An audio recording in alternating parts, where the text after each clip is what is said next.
And we are live here at the Resellers Hangout, or Resellers Wake Up. This is Thursday. What's the day? October the 16th. It's our fourth episode. We've been doing this all week. Going to do it again tomorrow. We're just a bunch of resellers. You get together every morning. We get in these hangouts and we work. This is a working hangout.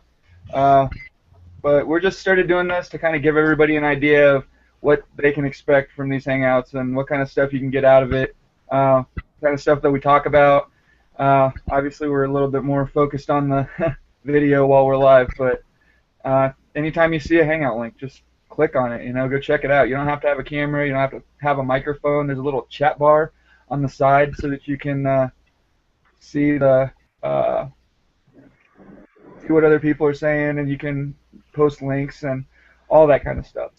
So it's a pretty cool setup that Google did with these. And but if you've got any questions, we're live on YouTube, so you can just ask us questions in the comments, and we'll get them answered for you. But everybody wants to go down the line and introduce yourselves. Talbot?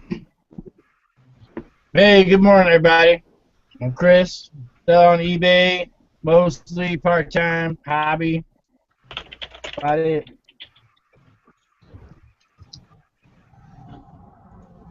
Picker Army. Hey, what's up? What's up? Picker Army. Do eBay, Amazon, FBA, 99% FBA. And chilling, man. Making money all day long. Gary? Hey, I'm the Green Mountain Trucker. Some of them call me old man, some of them call me grandpa, some call me this, some call me that. Just don't call me late for supper. I eBay pretty much 98%. I do some Amazon merchant fulfill at this moment. I pick a lot, and I do pretty well. I'm just getting ready to start stepping up my game here. Now I'm being put in public and being noticed, and now I got to be good. And so hopefully my numbers are going to improve here in the next couple months, and I hope to be able to share that with everybody. Right on. Thank you. Mike. Or Eric. Good morning, guys. This is Eric. I do eBay, Amazon. I'm real involved in the military collecting community. I also do a lot with photographs and paper items. So I've been at this since about 2006. Started doing storage units and evolved from there. Danica? Hi, my name's Danica. Vegan Picker on YouTube. I've been on eBay since 2003, just very lightly. I'm more into FBA than I am eBay. I would say probably 80% at least FBA. I picked just about anything. And good morning, everybody. My name is James. I'm the Cali Picker. Hang out mostly in Pickers University. But I sell on eBay, Amazon, Bonanza, Craigslist, Facebook, and private sales. Do pretty much everything from clothing to decorative glass that does not move, and a lot of art offline. Adam, Biohazard. Hello, I'm Adam, Biohazard Picker. I've been selling for about 3 years. Amazon, eBay, you name it, I'd sell it. Arbitrage Albatross. Hello, everybody. I'm Arbitrage Albatross, also known as Brian. With these hangouts, if you check my YouTube channel, Arbitrage Albatross, I have a little video with Picker Army explaining some of the background stuff on what to do. Beyond that, I sell mainly eBay, but I'm about to start slowly getting back into Amazon.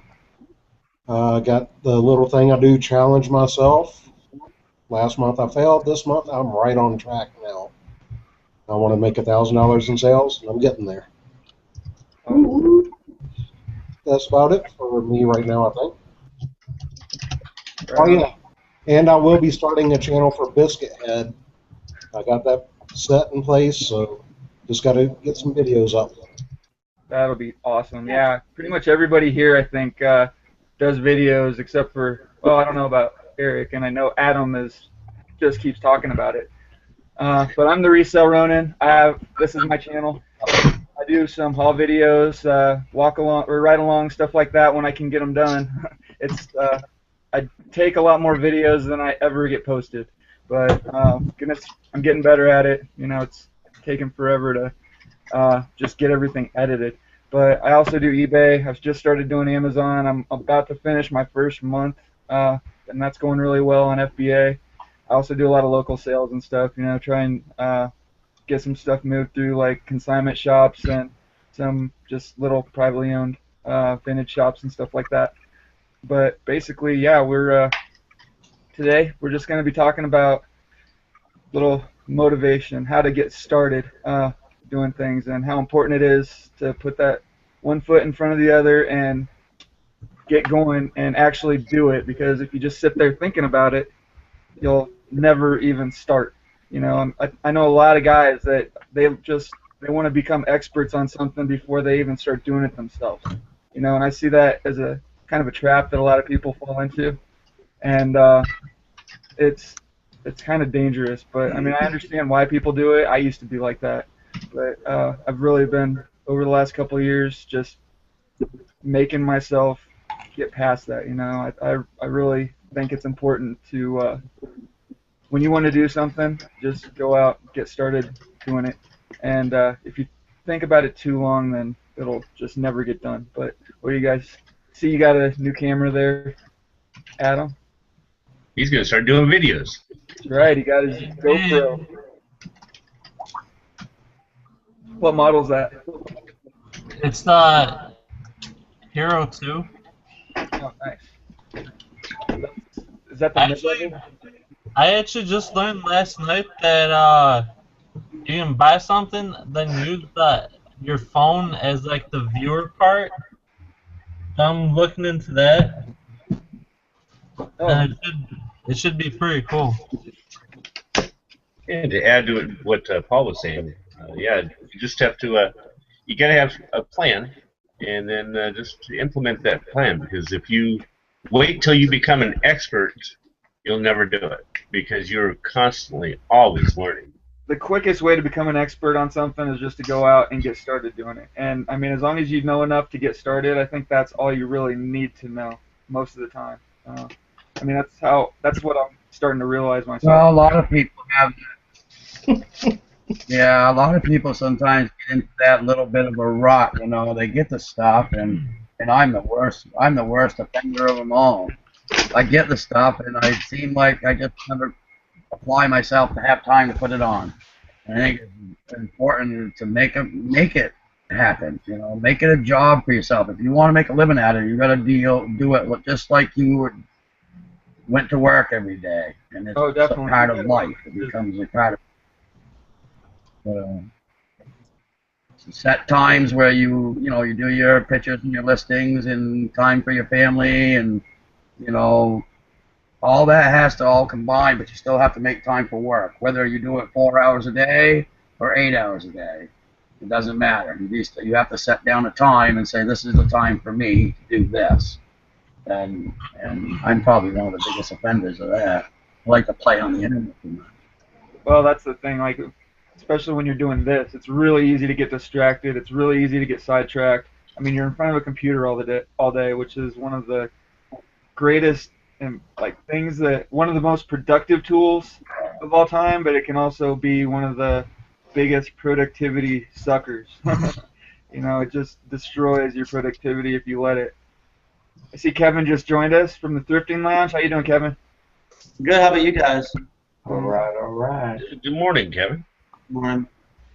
Man, I didn't go to bed last night till like comes down to 2:30 in the morning. Man, I got up at like 6:30. I just got done dropping my girlfriend off my girlfriend off at work and got her off at school.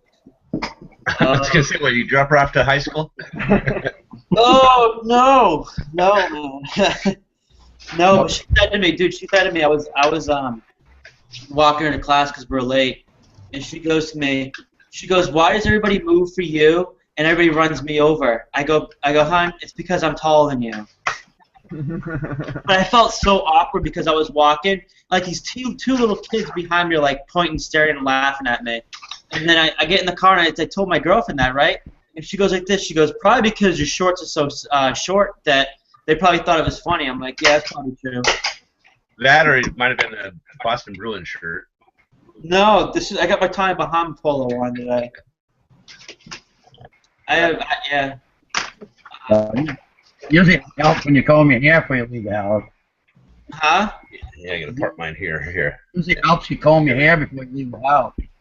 Dude, this is me. This is how I am. I don't care what I look like when I go out. Except if I'm going to like a few different places. Like if I go to a state sale, like tomorrow, I'll look a little bit nicer, but not much nicer. This is me. Take it or leave it. Love me or hate me.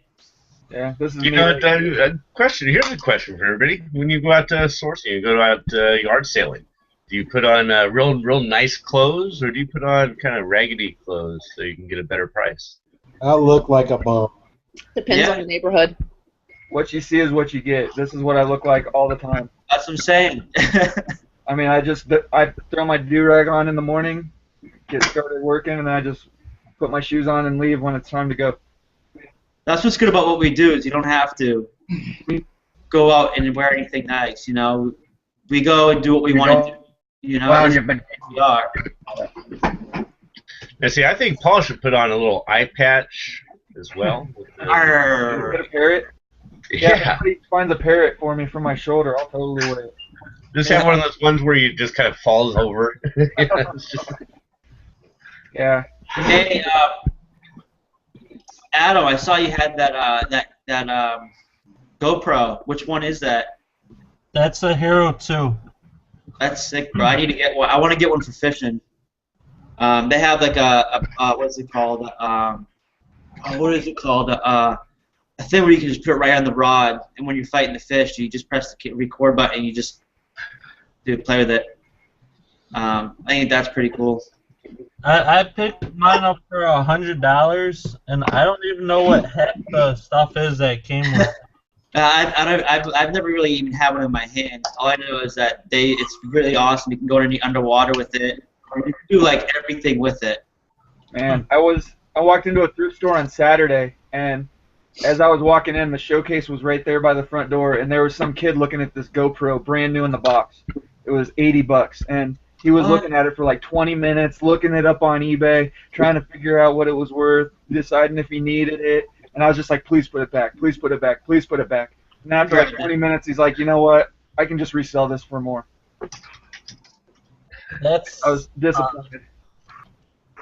Yeah, I picked up pro stuff at Target for $15 a piece. I talked about it the other day. Within a week for $40 and $50 a piece. That pro stuff goes quick. I think I know what you're talking about. I picked some up yesterday too.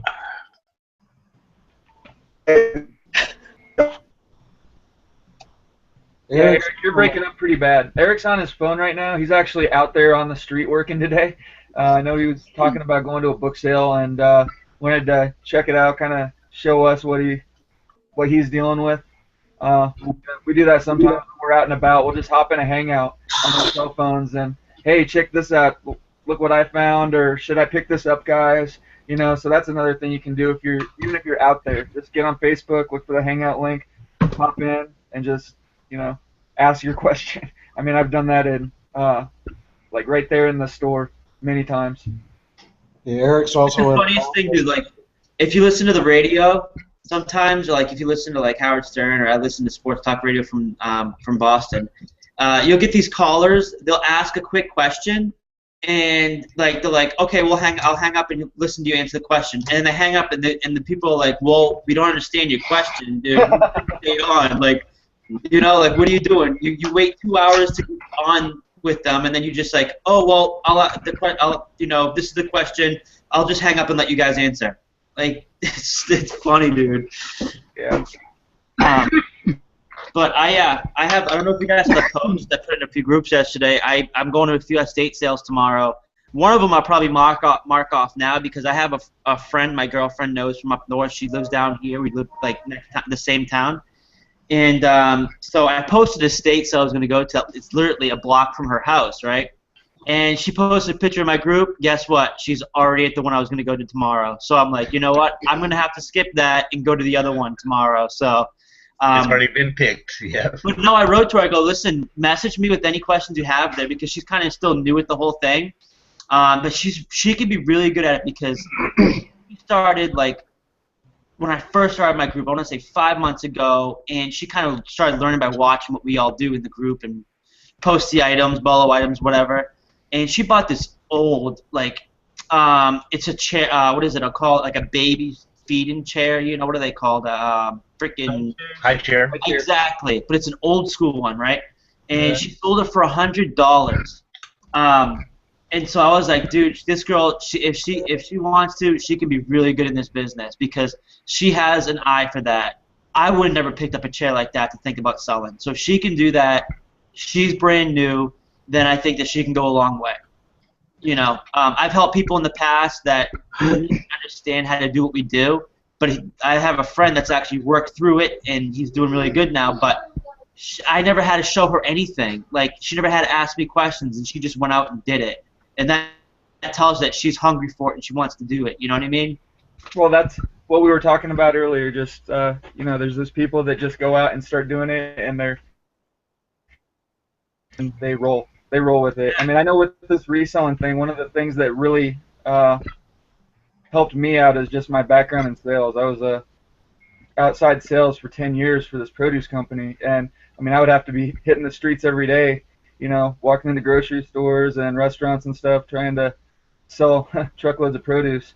And you know, I kind of take it for granted sometimes, the learning curve for eBay, because it just kind of segued. You know, I mean, I understand what customers want, what they're looking for. I knew how to ship stuff.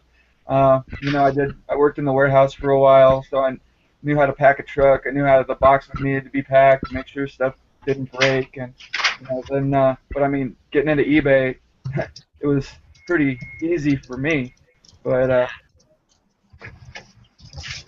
I know you used to do sales, right, Kevin? What did you? Yeah, that's my whole. Since I was 18, man. Everyone says I'm a good. I think that's the reason why, like, I'm good at what I do with you guys and talking to everybody like that is because I'm easygoing. I want to learn from everybody, and I just want to make friends. Honestly, I just want to have friends that, you know, if I have a problem or if I need help, then I know you guys are there with an item I have or something. I think it's really cool that we all can get together, have a good time, shoot the shit, whatever, and just have fun, bro. Like, that's what this is all about. You know, it's like you know, if we ever met, because I've heard people say, well, if we went down to your area, pick through, you'd be mad at us. And I'm like, no, if you went down to my area, dude, I'd show you a good time. I don't give a crap if you find better stuff than me. It's about having fun. If you're close around me, everybody knows that. I don't look at it as a competition. I look at it as like having a good time, hanging out with your friend, and just thrifting. You know, like, because not a lot of us do this. So it's hard. I agree with you completely. Like, if anybody were to come to Denver and wanted to get shown around, I would show you exactly where to go, and I'd love to have you come along, do some ride-alongs, all that kind of stuff. It'd be fun to it's fun to get out there and, like, just hang out with people that are interested in the same stuff that you are, but it's definitely not a competition to me. There's so much stuff that I leave behind every day that I can't walk away with everything that I want. You know, I mean, you got to be picky, and there's so much extra.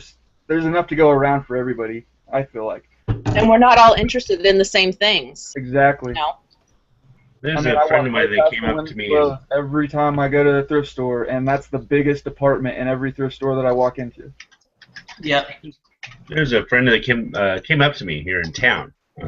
She had said she saw my videos and wanted to get into this. She started before, but never really got into it, and asked me to help her out. So I took her to the little thrift store we have here, and showed her some of the things. And one of the items, she just picked up this tie and said, "I think this is a good one. Is this one a good one?" And it was an Armani tie. I said, "Yeah, that's a good one. I would have picked that myself, but yeah, that's a good job." But I helped her go through the whole store and from what things kind of to look for, what things to get. And she had a good eye, and I didn't mind at all. The things that she found. Thinking that oh, I could have got that. I was thrilled that she was able to find them and got those things. So yeah, it doesn't bother me at all finding people and showing them what to get. Every once in a while, I do get a little miffed when somebody just like kind of wants to grab the stuff that I'm looking at or whatnot. But if and you see stuff in somebody's cart, like the other day at the weigh and pay, this guy was walking out with 2 brand new in the box Guitar Hero guitars. But I was kind of like, why couldn't I have gotten that? But meanwhile, I had 2 freaking carts full of crap that, I mean, easily $1,000 worth of inventory sitting in my carts. So, I mean, we're all gonna find those scores, But it's one of those. I've known that you can't get upset about the things that you miss because there's always another deal right around the corner. Always. Yeah, that's why I like these hangouts. The braggers.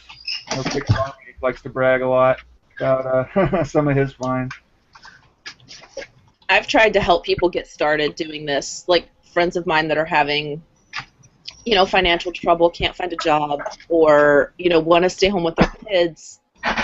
A couple, they wanted to homeschool, and I was like, okay, then let me help you, and they just, it's like they're non-starters. You know how some people are just non-starters in life, period.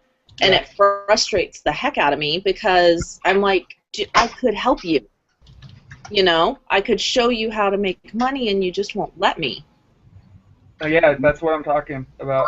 Right. I got people that want me to sell things for them, which is really, it's not a big deal. It's just that when I tell them how much I get to post their stuff, they don't want to do it. But I tell them also, I said, I'd much rather sit down with you for an hour or 2 and show you how to get set up and how to make a go of it yourself, because you have a lot of stuff to sell.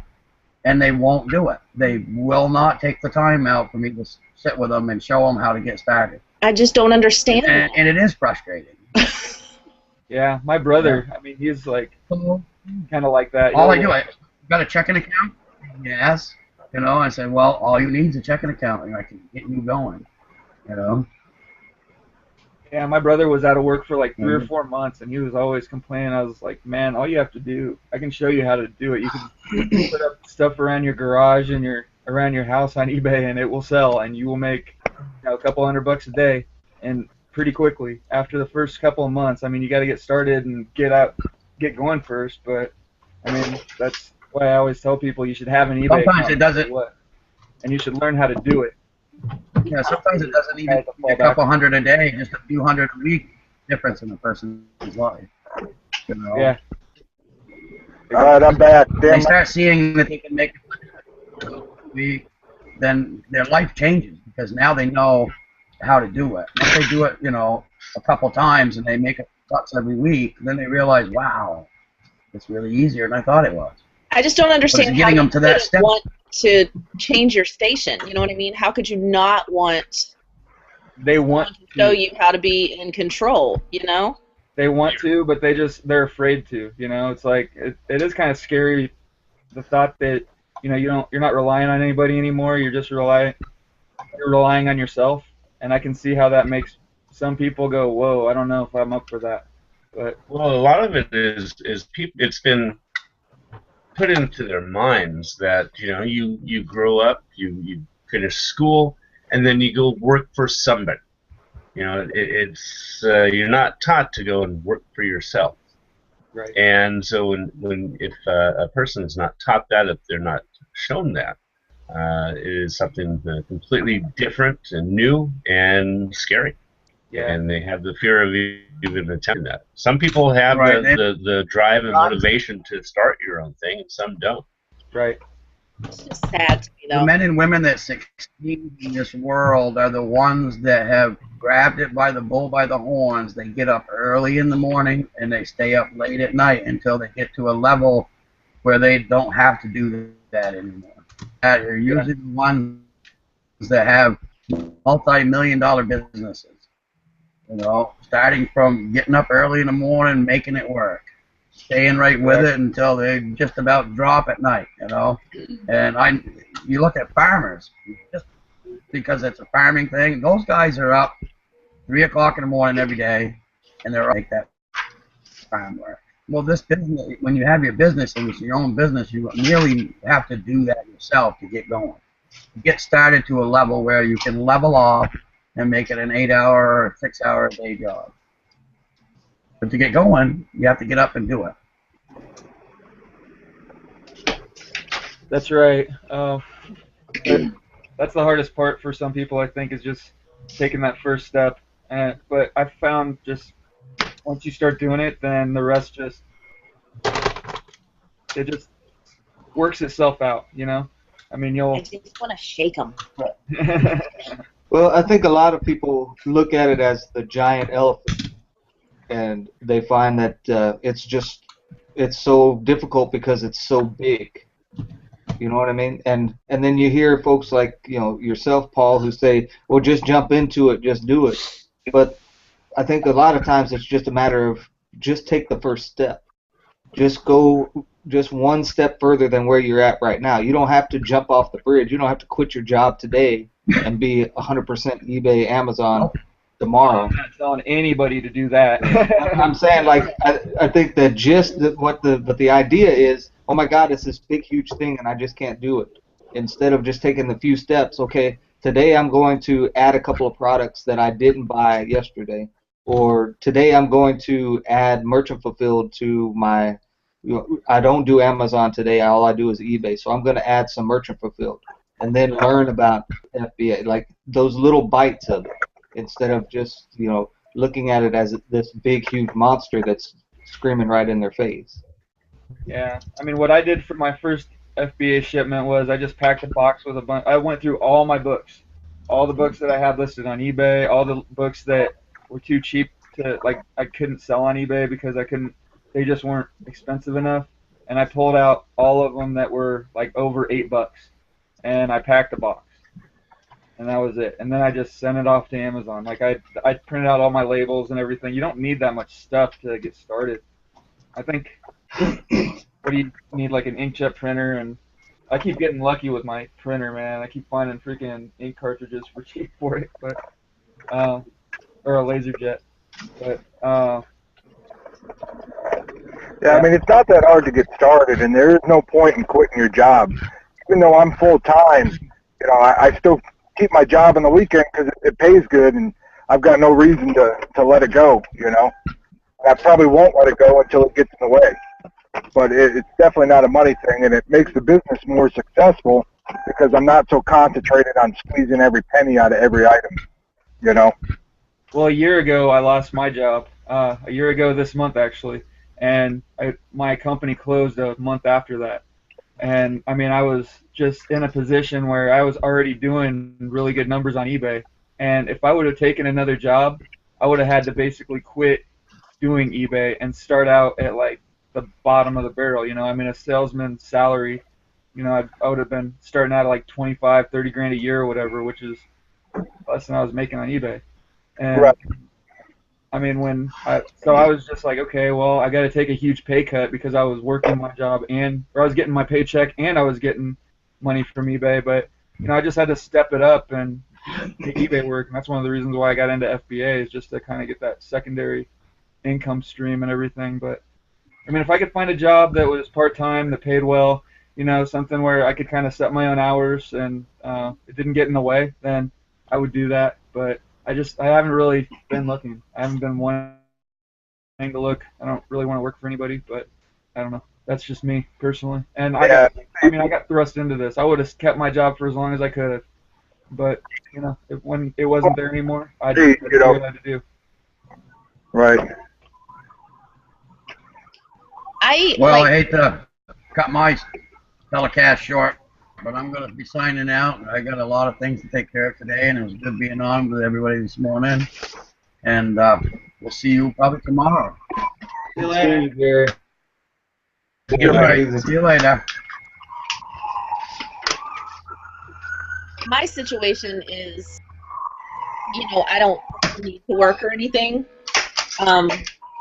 I'm extremely lucky in my life. But I still, once my kid, I homeschool and all that stuff. Well, once my kids go off to college, the deal's always been I will go to school or, find whatever I want to be when I grow up. So this is what I want to be when I grow up. So I want to, by the time my kids are gone, I want to be making, at least over $50,000 a year. I see a book sale. Maybe see that's probably my problem. I haven't grown up yet. Today is 50% Yeah, I don't off. think I will. Say hi, Rich Top Trader. And wave hi, Mom. That's your mother? Yeah, that's Rich Top Trader. That's my mother. Hi, Mom. Hi, Mom. They said hi. She doesn't seem to be a fan of being on camera. All right, that's always a good sign. Did you tell her that she's live on the internet? Yeah, she knows. Did she check the box? She's being seen by millions and millions of people. True that. No, 11 billion. 11 billion. 11 billion. I like that. Don't be an asshat. That's right. 11 billion people are watching, so don't be an asshat. They're only listening to you. Michael, what's up with your camera?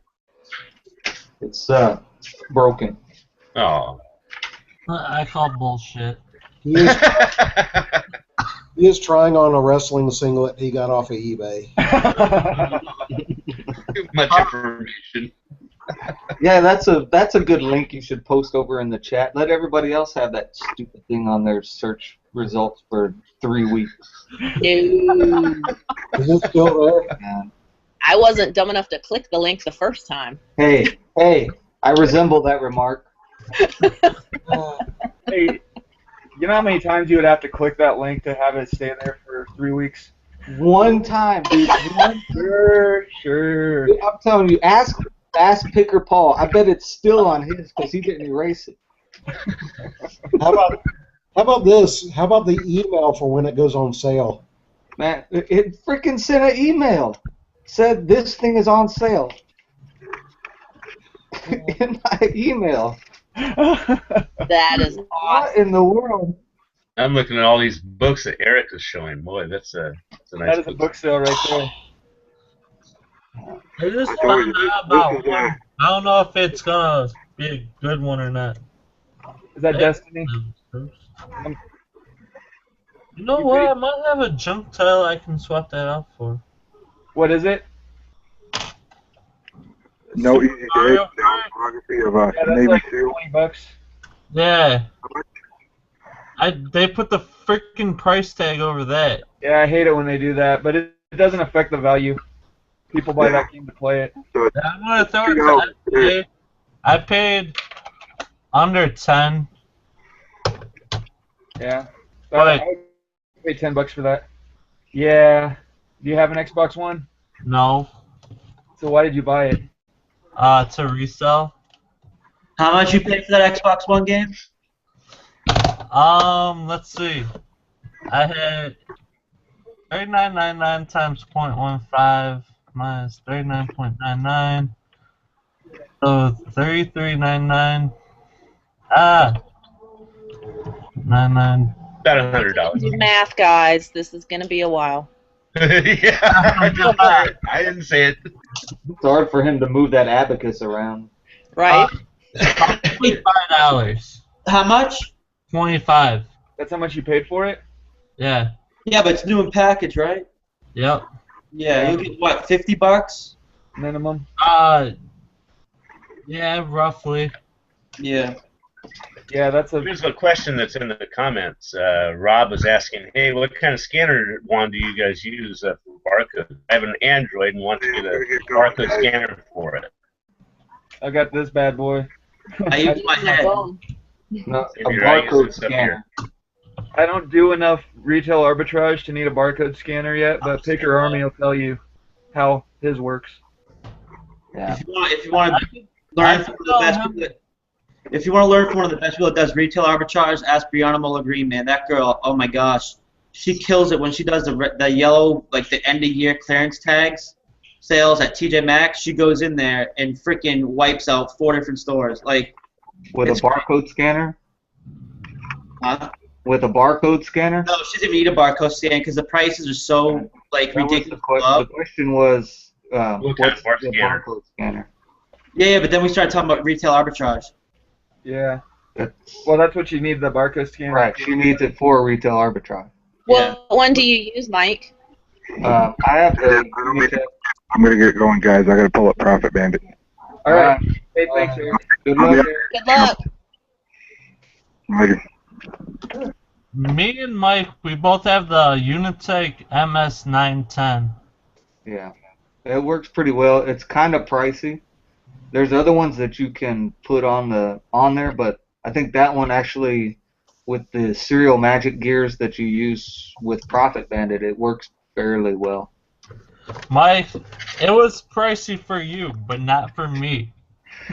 And I got one from my wife. She just got hers the other day. I set hers up yesterday, so. I don't think she needs them. She does pretty well on her own, especially the tools. She loves the scanner though. She'll steal mine.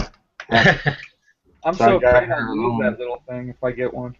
What's that? I'm so afraid I'll lose that little thing if I get one. Velcro it to the back of your phone. That's what I did. I took a number right out of Gil Money.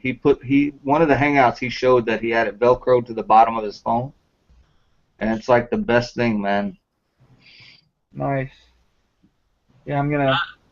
Sometimes I think I've lost it, but I usually just can't feel the little string that's attached to mine.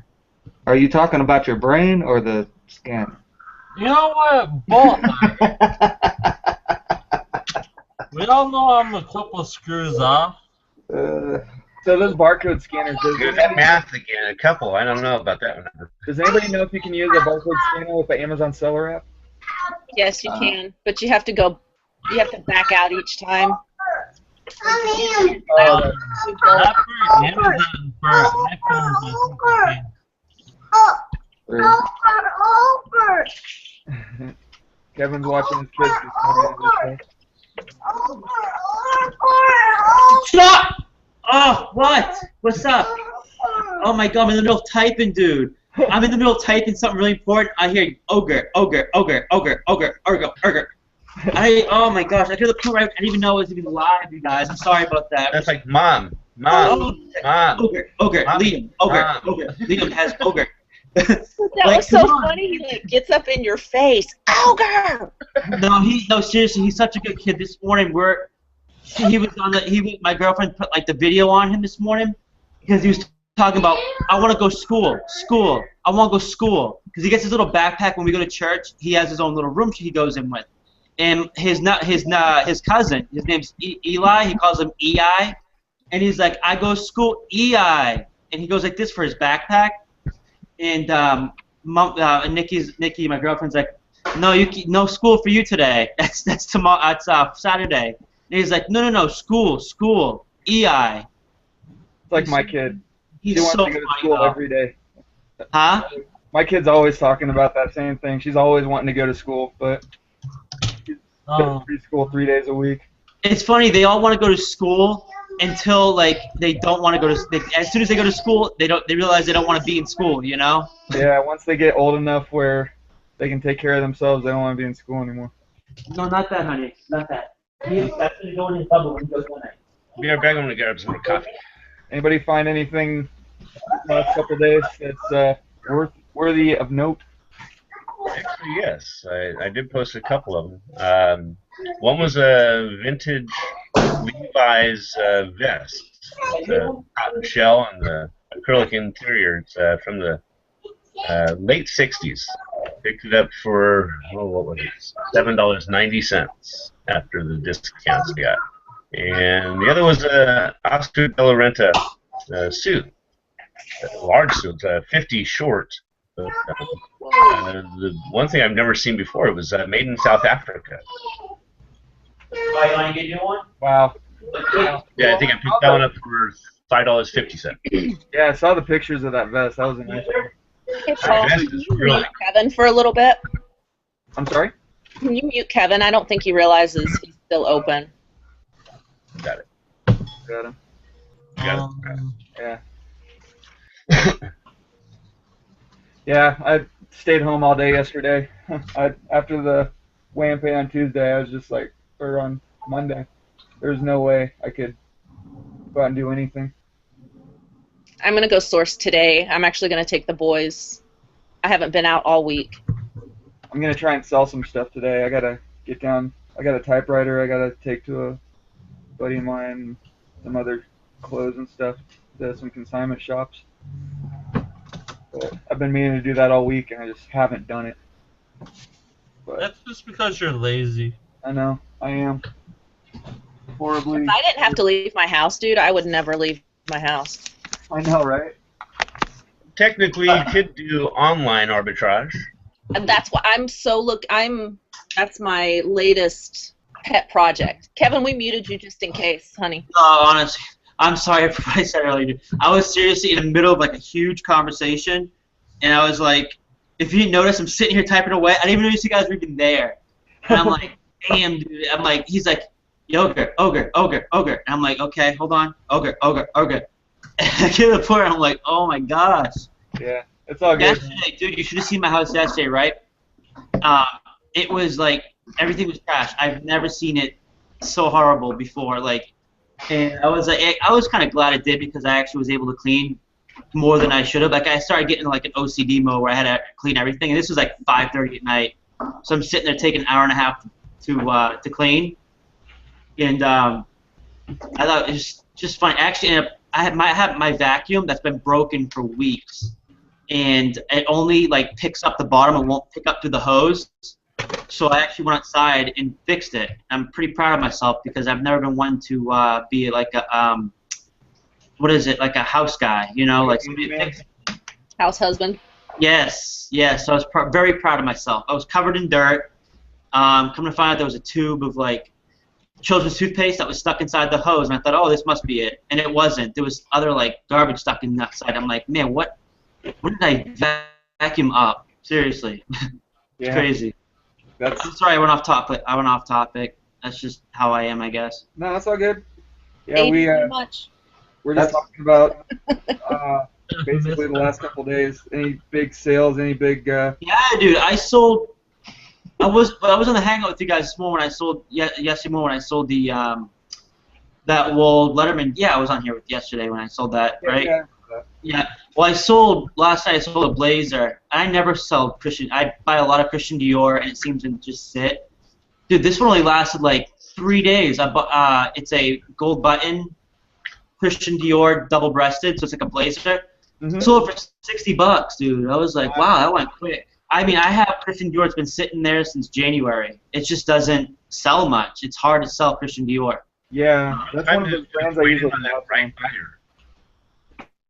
Hold on, what happened? So, somebody was talking, and somebody else talked.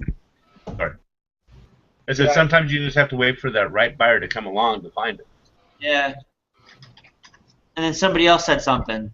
Oh yeah, I was just saying Christian Dior is not on my BOLO list. No, when I used to wear this stuff, man, I loved buying Christian Dior. Man, it's another thing that absolutely plummeted. Like when I used to buy it on eBay, it was like expensive. Oh, and really? Here it is, 10 years later, and it's like the price you can get like next to nothing. Like I had to pass over Christian Dior long sleeve shirts now, you know, because it's just so common and there's so much out there. Back when I first started buying stuff on eBay, this stuff went like for a premium. Yves Saint Laurent, Christian Dior, Burberry. I mean, this stuff is so expensive. Oh, that is nice. Is that a sweater? Hoodie. I think it's a children's hoodie, though. That's nice. Nice. I love that type of stuff. Kevin, I like your dog chewing on the couch. No, she's eating this bone.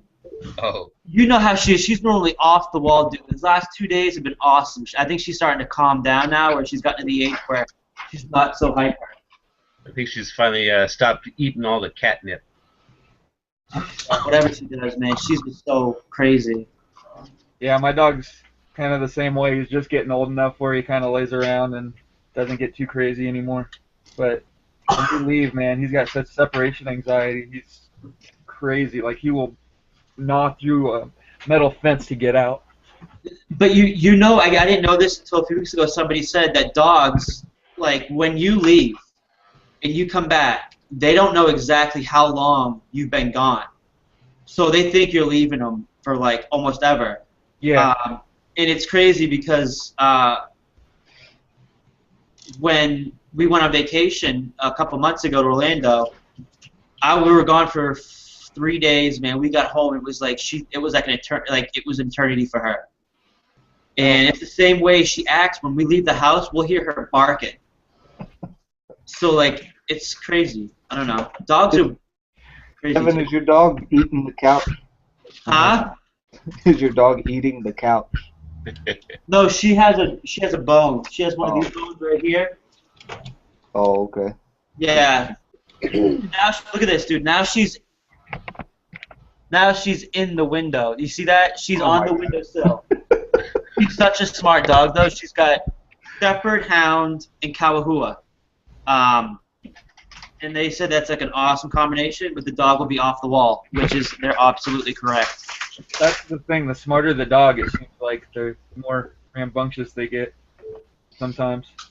But she's a rescue dog. I mean, she literally jumped out at me. She was we went there, and I liked a lot of the dogs there, but when I first walked in, she was the only one that would jump on the cage looking to be pet, like she didn't belong there. Yeah. You know, so we took her out back, and she was awesome with the kids. And I was like, Nikki, this is the one. We were looking for like 6 months. I'm like, this is the dog, dude. This is the dog we have to have. Little did I know that this dog's so off the wall, it's crazy. It's like a fourth child for me. Yeah. So, real quick, Brian, was this what you were looking for? A space saver? No, I've already sold mine. I picked this up for $2. Yeah, that's a different model, but still, it's so good. Yeah, I grabbed a couple of those the other day. They're older, though, like really vintage. They haven't sold, but I don't expect them to sell. Yeah, I've got to get that. I'm just going to toss it to Amazon. The difference between Amazon and eBay prices is hundreds of dollars. Yeah. Jeez. I should check Amazon for mine to see if they're even selling on there. One of them was so old it didn't even have a model number. Cartridge. They do that right now. So, Paul, you're talking about putting one foot in front of the other?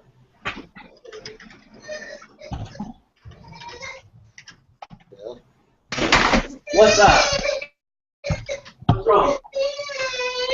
Yeah, you had a good video about that you posted up yesterday. That kind of inspired me a little bit, made me start thinking about it. Gotta kind of get up and do it, you know, guys? Yep. Buddies? Kevin's poor guy is having such a hard time today. He's playing Mr. Mom. But his little boy is having such a bad morning. Yeah. We were having that discussion the other day, I believe, Paul. We were talking about the different types of people. That there's the thinker brains, the people that totally overanalyze it to the point where they call it analysis paralysis. Yep. Where they just keep analyzing and they feel like they just don't have all the education. And then you have those that get just enough where they feel like they can make a decision, which are usually the doers, the people that are just jumping into things and that type of thing. But it's the ones that are, I think, get into the analysis paralysis that we're trying to break out of that. Like, we're trying to help them. I think that's what Danica was saying, is that, you know, they get very annoying, like, to us, because we're like, dude, you have all the information, just do it. Right? Exactly. You have way more information than I had when I started. Go do it. Right? And then there are the guys that are like giving advice about stuff that they don't do because they know how to do it. They just haven't done it yet. Right. You know, they'll jump in a conversation like they're an expert, and so I mean, you gotta be careful. some of those people on on Facebook especially. Like some of the comments that I see, it's like,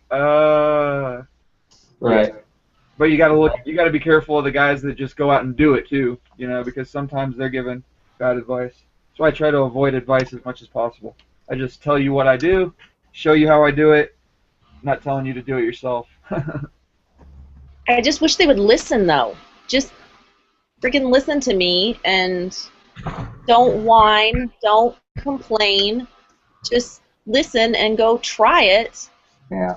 You know, just whining. I can't stand whining and complaining. It's so negative and pointless. It does nothing, you know? I'm not whining, Dan. I'm actually talking. Whining, damn it. You know what I mean? I just... No, I get it. I totally get it. It doesn't get you anywhere, you know? Yeah. It could do the entire world. Come on now. To be fair though, I have convinced a couple of guys to get into eBay, and they were just doing it their way, and they failed miserably. Right. Well, that's one of the things I mentioned in a post the other day was this is all a gamble. Every bit of it. It's all an educated gamble. Yep. You know, I mean, you have to go into. There was a lady that was asking, how much money do I put into this? And I was like, I think it was a lady. It was somebody that posted on there. How much do I put in? Is $300 enough? And I was like, well, it doesn't. It's up to you. I mean, if you have $10,000 sitting in the bank that you can gamble with, go $10,000 in. If you, I mean, it just all depends on how, you know, where you're at in your situation. If you only got $50, do 50. If I mean, it's what you feel comfortable gambling on, because ultimately it is a gamble. It's just an easier, more educated gamble than going to Vegas and, you know, betting on black or whatever. Exactly. But the more you know and the more control that you have over the whole situation, the more like the less of a gamble it is. But everything's still a gamble. I mean, those stock market guys. If you're selling on the stock market, buying and selling and trading on the stock market, it's a gamble. I mean, those guys are pretty much pulling the slot machine handle every time they go to work, you know.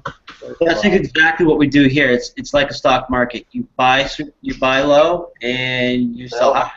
Exactly. Well, that's the thing. Like you see all these haul videos. It's like, yeah, this thing was $2. I'll sell it for $20. That doesn't mean I'm gonna sell it tomorrow for $20. That doesn't mean I'm gonna sell it a month from now for $20. I might not sell it, but if I sell it, I'm gonna get $20 for it, right? And then eventually you might have to throw it back, you know, take it back to the Goodwill or have a yard sale and sell it yourself for $2 or whatever. But as long as you're But to go back to what you said about your friend that got into it and failed, the difference between, you know, somebody who's gonna make it and the person that just is never gonna make it is, did you learn from your failure and then move forward? You know, Get back up again. Yep. Exactly. If you don't learn something from it and then move forward from there, you just say, well, that's it. I lost $20 on eBay. I'm never gonna do it again. Yeah. You have failed. But if you have a challenging situation and you have a failure and you go, oh, well, the reason why I failed was this, I need to change that, or I need to make this change to make it happen in a positive way, then you're going to be a success. It's those people that continually take those failures, learn from them, and keep moving forward. Yeah. Those are going to be successful. I think some people just need to do it on their own. Like some people, if you want to do this and if you want to start doing this, I think you're more successful if you start this on your own, because you have your own ambition, you got your own confidence level, and a lot of people that you help tend to just like, oh, well, worst comes to worst, I'll have him help me, or, you know, they rely on you way too much when they should be out there doing exactly how we did, watching the videos, going to the stores, figuring out what sells and what doesn't sell, and stuff like that. And some people just think that, you know, because you know what you're doing, they rely on you way too much. Oh yeah. And they miss so much in a store if they just grab their phone and research an item with a few keywords, whether what it is, you know, glass or something, and they realize what it is, then it'll go such a long way. It really does. Yeah, I think Danica could speak on on teaching in such a way that it makes them do, right? Instead of teaching and hand carrying people through things, you teach them to do things, right? I know with homeschooling you definitely have to do that, where you're not hand carrying them and all that. You have to give just enough information to get that spark ignited and to get them thinking about it. You want them to think about it in such a way that they're forming their own ideas and opinions and have ownership of what's going on, you know, the learning process or whatever. You want them to take ownership, or else they're just going to keep coming to you for the answers. They're just going to, you know, keep relying on you and not, you know, take charge and run with it. You just want to ignite that spark and then be there if they really need you, you know, not for every single little thing. Right. Yeah, exactly. But I mean, I don't mind giving instructions and helping somebody out. And sometimes people require a second or a third time to be instructed of how to do things. Once it gets past 4 times, 5 times telling somebody how to do something, you know, it's sometimes, I guess, sometimes they're not receiving what you're saying, and you have to say it a different way. Sometimes it finally clicks if you tell them a different way of saying the same thing. Yours. Eat. What, honey? I eat yours. You can eat mine. So anybody get any listings done since we started this morning? I actually researched quite a few things so far. Yeah. No, I have 32 things already listed, but that was all scheduling them out. All right. We got 5. Anybody been using the auction this week? Oh yeah. Yeah, I've done a couple of relistings on those just to see if they'll move out. Yeah, I don't know if everybody noticed, but you got 100 free auctions a day for the next 5 days. Yesterday it started. Yeah, I saw it, but I probably won't be able to use any of it. Yeah, I'm going to go ahead and make a bunch of auctions tonight. I like to end all my auctions on Sunday night. So on Sunday, if I do auctions, I'll do 7-day. On Tuesday, if I do auction, I'll do auctions on Sunday, Tuesday, and Thursday. Sunday night auctions, try and get them to end between like 4 and 9 o'clock my time. So it would be like, what, 6 and 11 Eastern, I guess. And then, so I've got that little window, Tuesday, Thursday, and Sunday night that I just blast out auctions. But, yeah, Thursday, run them for 10 days. Tuesdays, run them for 5 days. And Sunday, run them for 7 days. But it's always worked pretty good for me. Anybody else? Do you guys even care about when your auctions end? I mean, fixed price, I could care less when they start and when they end. Not the day, but I do care about the time. I do like to have my auctions start and stop either around 9 in the morning or around 7 to 8 in the evening. Why in the morning? I believe sometimes people are going to work. They go into their office. First thing they do when they go to work is go onto the computer, see if the things that they're buying. It's one auction or something like that. Yeah, I find most of my sales are between like, I don't know, 4 o'clock at night and 9 a.m. my time. All right. About 9 or 10 o'clock, that's when they just drop off, and I might every once in a while get a random sale during the day, but it's almost always at night. And that's what I figured. They go into their office at 8 o'clock in the morning, and most people do their shopping on their computer after work. And they have that hour of getting their coffee, sitting at their desk, and going on the computer and getting their personal stuff done before they start their work. Yeah, between 8 and 9 in the morning, I find sometimes it's a lot of traffic. Yeah, that's a good one.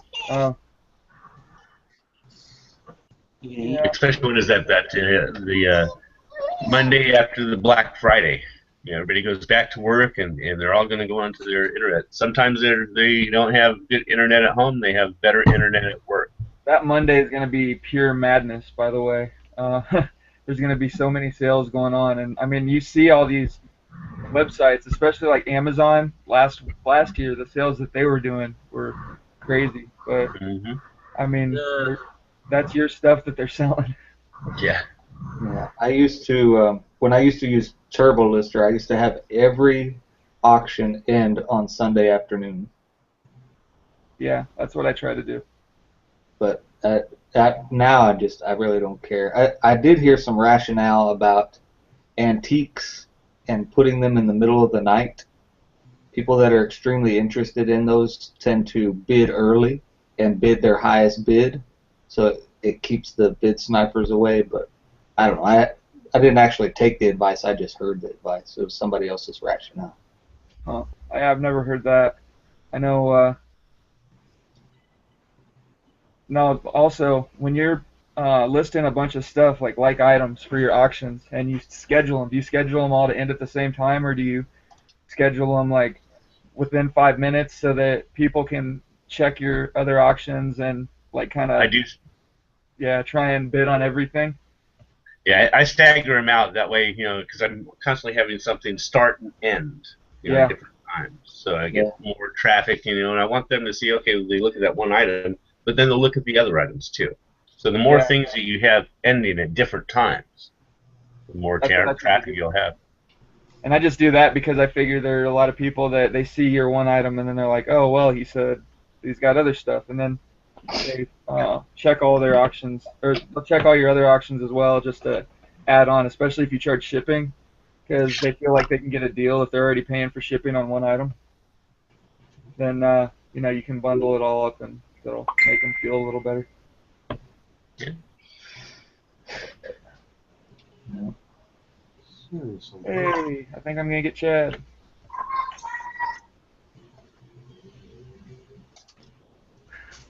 We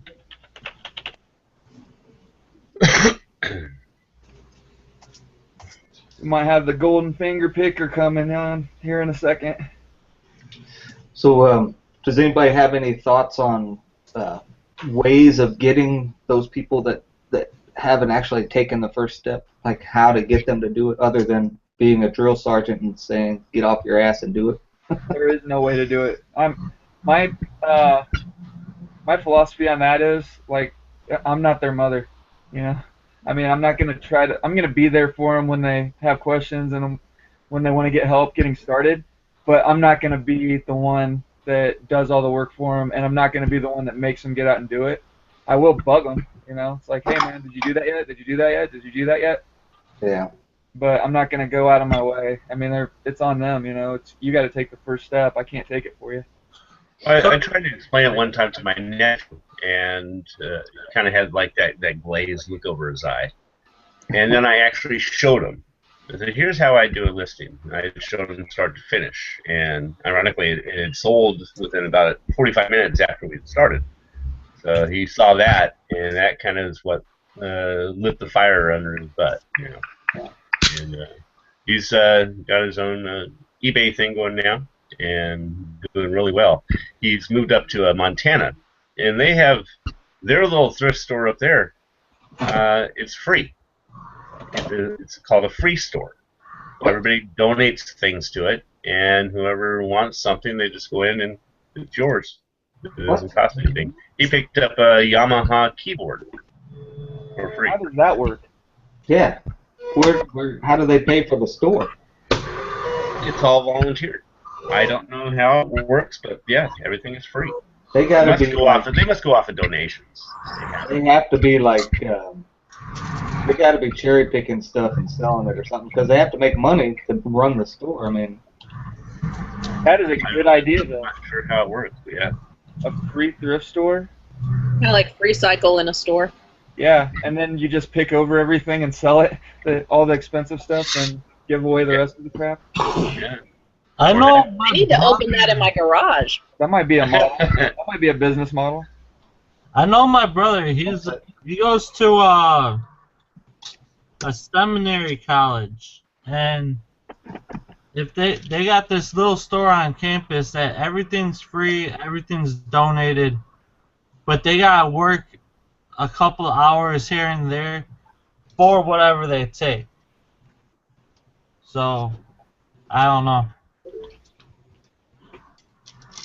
Oh, okay, I see. So you got to kind of work for it a little bit. Yeah. That's a good idea too, actually. So somebody asked about the tagline under James, the Pickers University. It's If you guys haven't, if you haven't checked out that Facebook group, it's that's a pretty good group. Quakers. Really nice people. Yeah, Poikers. The Quakers. It's a really nice group of people. Seems to have a high amount of newbies, but not in not in a bad way. Just really nice people. There's good advice flowing. I've learned a lot of things from new people. They have fresh, unadulterated ideas that are really good. Yeah, and plus they kind of learn. They start doing things their way, most of the time.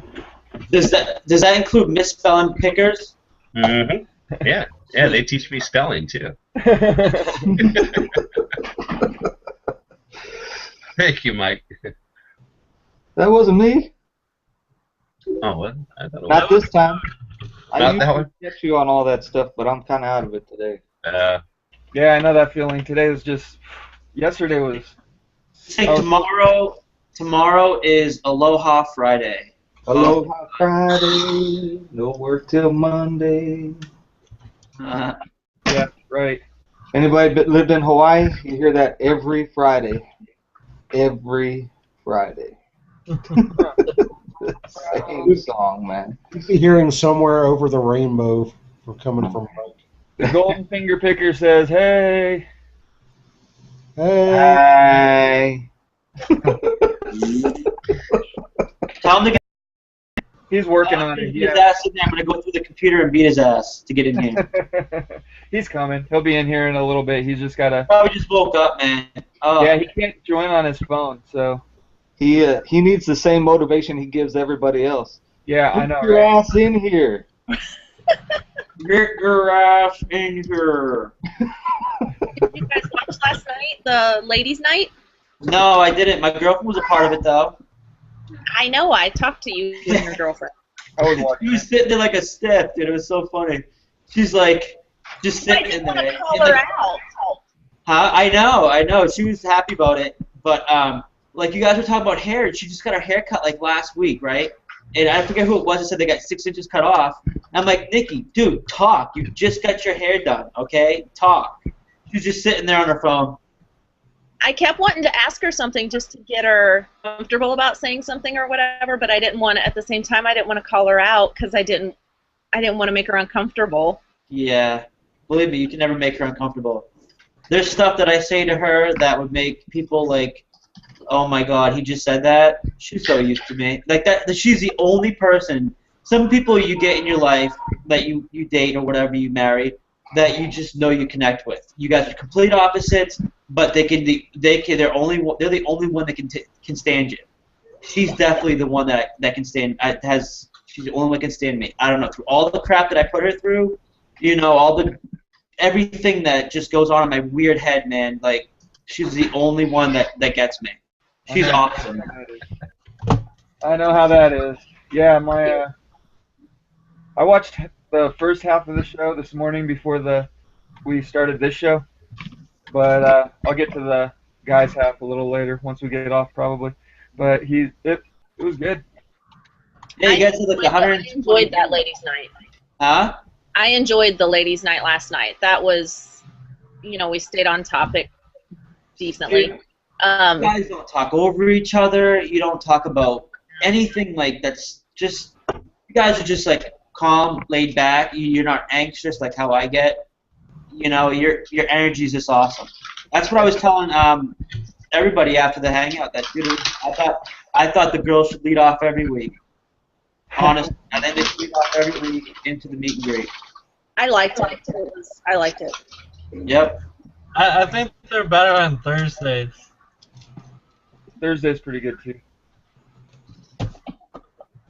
Most of the time I'm not home on Thursday though, so Tonight's I always- football. Not a good night for me. I can't watch it. Oh. yeah. I got so much stuff to list. I've been working on the merchant fulfilled stuff on Amazon, just trying that out, and it is a lot easier than eBay. I gotta say that. Or just getting everything listed, it's so much faster. So, Brian or Adam or Chris, what are your guys' take on getting people started, like to get going and get started for the first time? I will say the old line of you can lead a horse to water, but you can't make it drink. All right. I'll go out and like in my videos, I'll walk. I'll go do my thing. I would be willing to show somebody, but they're going to have to take the steps. They're going to have to do it themselves, and I'll be there for questions if they have them. But if they don't want to take the steps, I'm not going to force them to do anything. Yeah. Yeah. And I think I already know what Adam's answer is going to be. We're gonna have I want to hear my answer. It's gonna be bleed. something about not giving a No. if someone else gets started or not. No, basically, what my take on it is, I didn't really learn from many people when I first was getting started.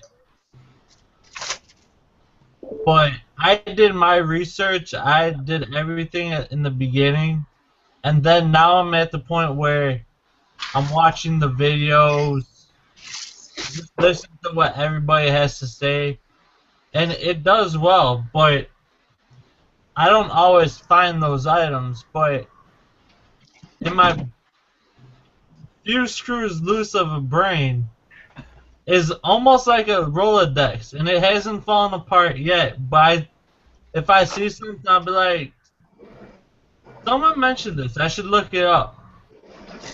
And that's just how I see it. Yeah, I got started on my own too. I mean, I was doing this for 2 years before I realized there was even a YouTube community. And like I was saying the other day with Kevin, the Thrifting Lounge is the first group that I found, and I got with the Thrifting Lounge. I don't know if any of you have ever seen the Scavenger Life podcast. Oh yes. It's really motivating, and I think they do a good job over there. But yeah, I started listening to them. Then I saw them on the Thrifting Lounge, and next thing I know, it's like, oh my gosh, there's a million people that are doing this.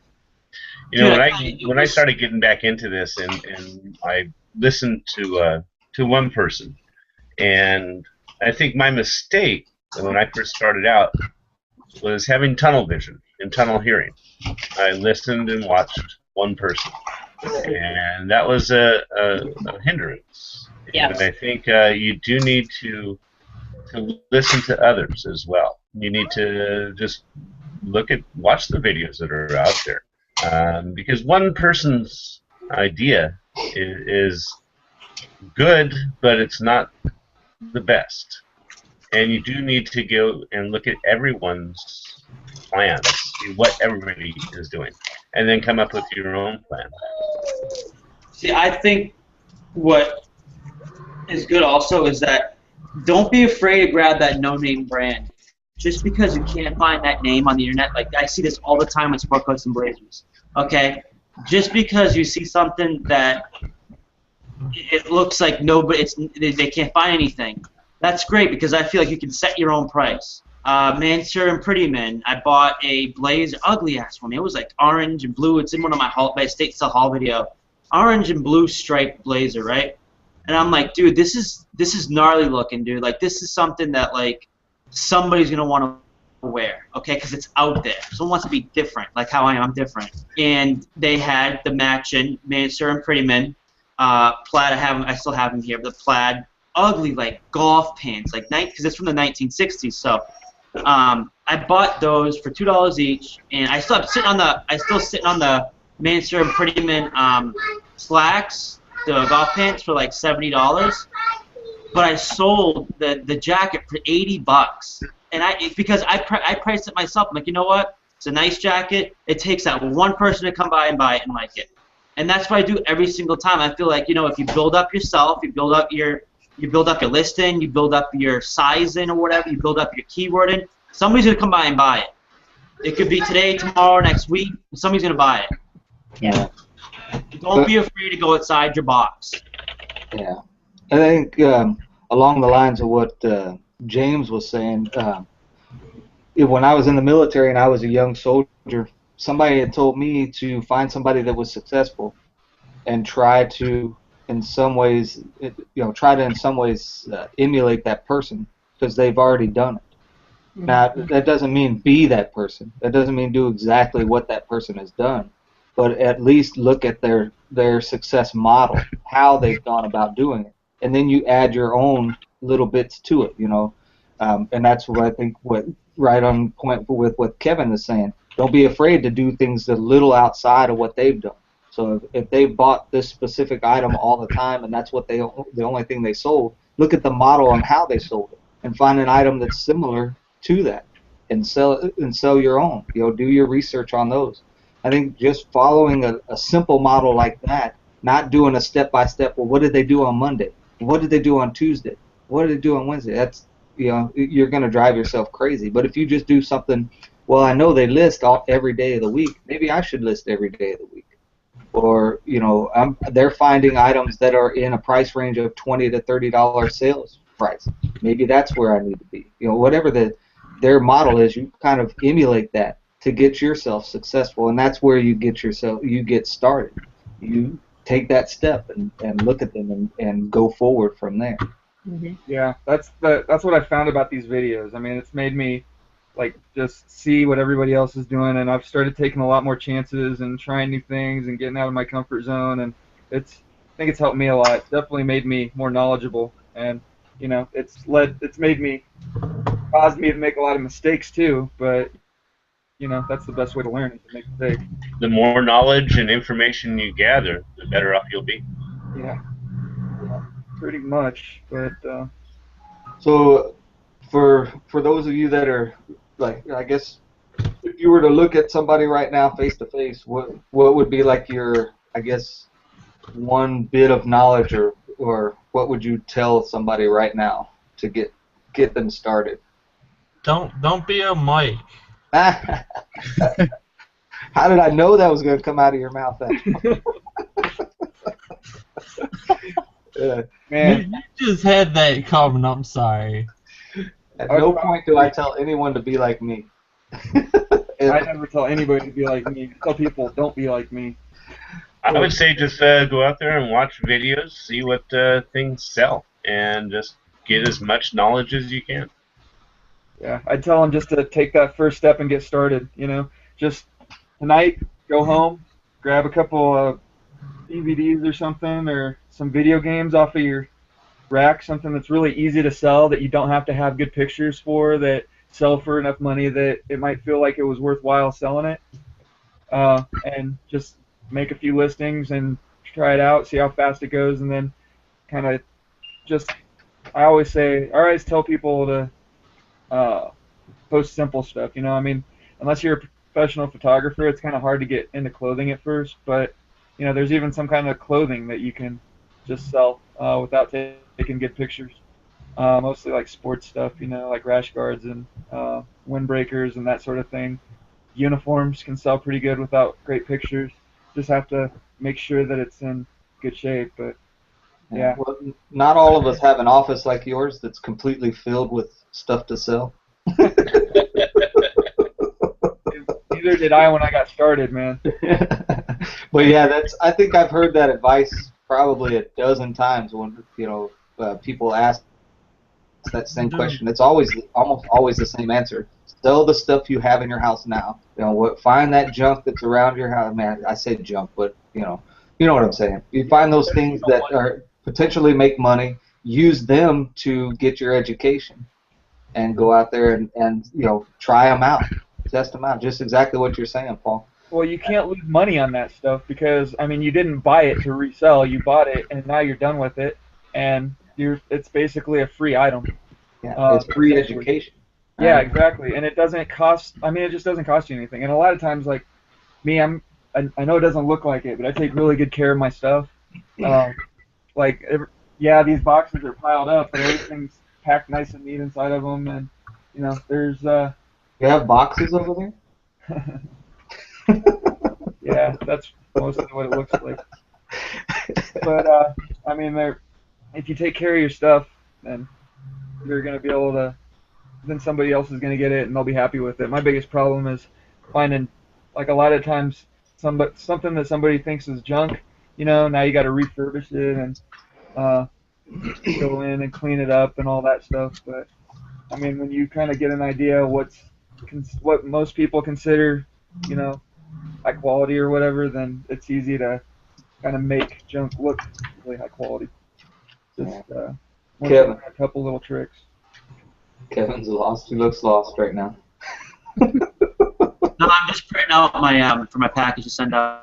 What's up? In the video, it looks funny. You're just like looking all in the air, like what's going on? Yeah, well, that's my TV right here. I have a big TV, and you guys my stuff's hooked up to it, my computer and everything. So that's why I'm always looking everywhere, but the mic, the camera.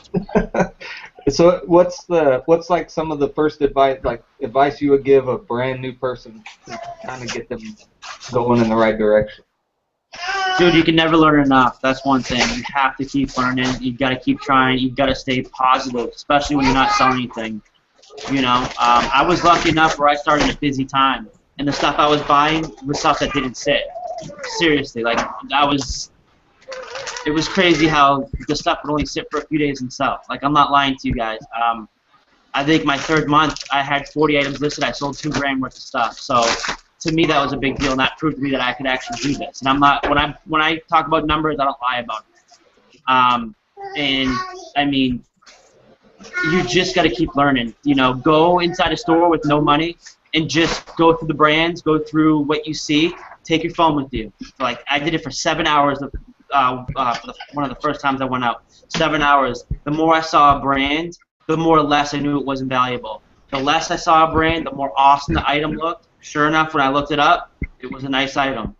I think that day I found a Levi. It was the 1940s, like a double-breasted bib, and I sold it for $200. And I actually had to go back that next day because I didn't have any money on me. So the next day, that morning, it opened up. Me and my girlfriend were so excited. We went down there. I'm like, man, True Religion jeans and this and that bib shirt from Levi's. Grabbed it, dude. We were so excited. Sold the Levi shirt within like 2 weeks, and then it took like 3 months to sell the True Religion jeans, and I ended up getting like $70. But it's stuff like that. Just if you have time, go out and just research items. That's it. Whether you're going to a department store, like a Nordstrom or a Bloomingdale's or something, and just what's high-priced items. Or, like I said, go to the thrift store, take your phone with you, and just.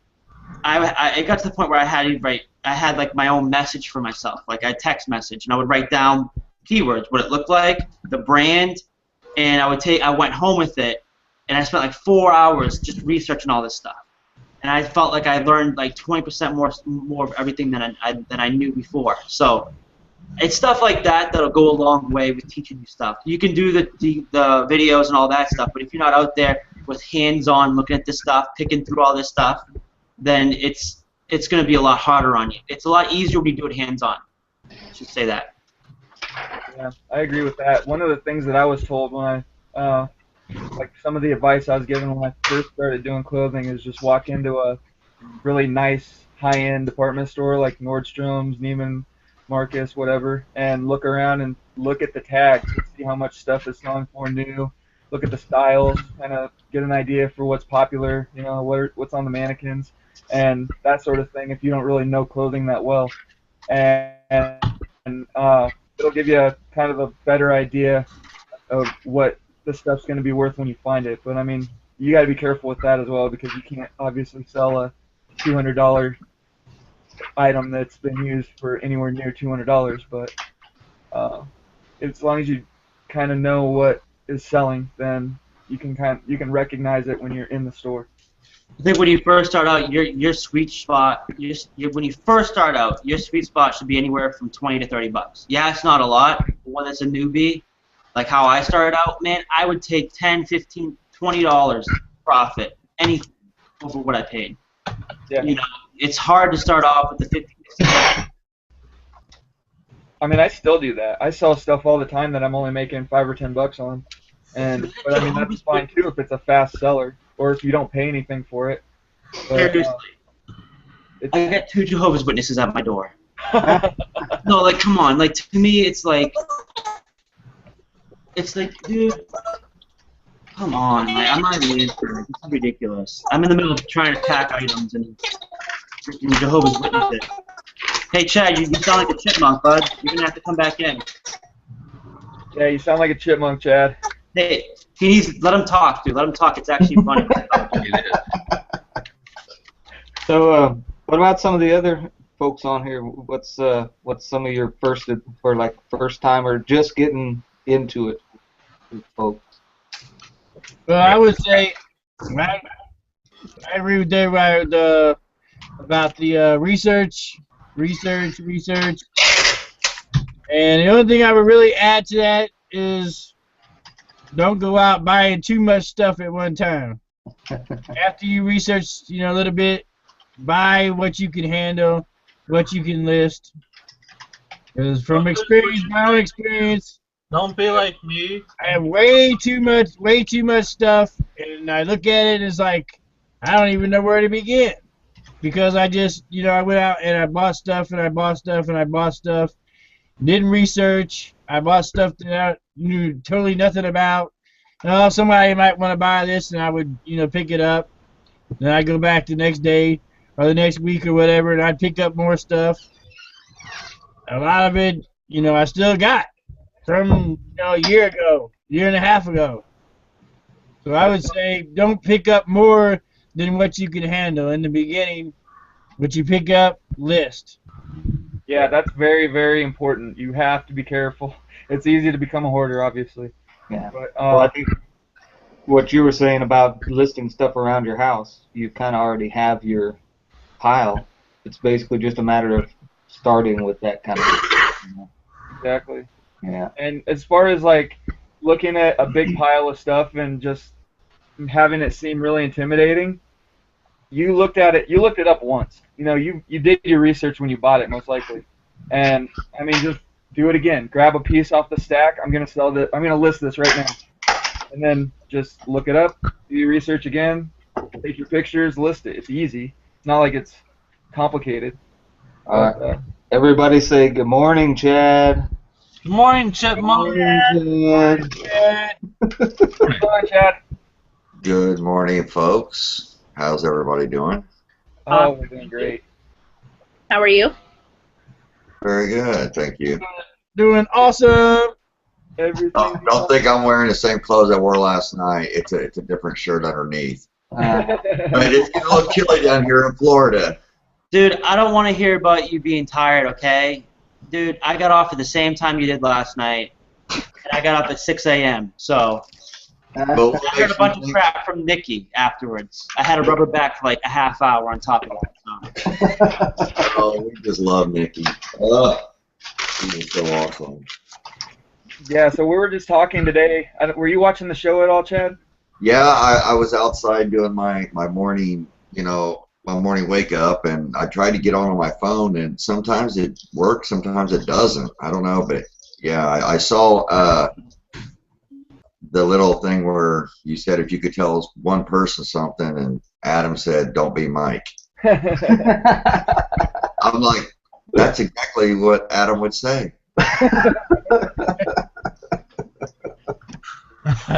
So what do you think about that, Chad? I mean, if you had somebody, or if you had some advice to give somebody that is thinking about it, wants to get started, but just hasn't pulled the trigger, what do you think you'd tell them?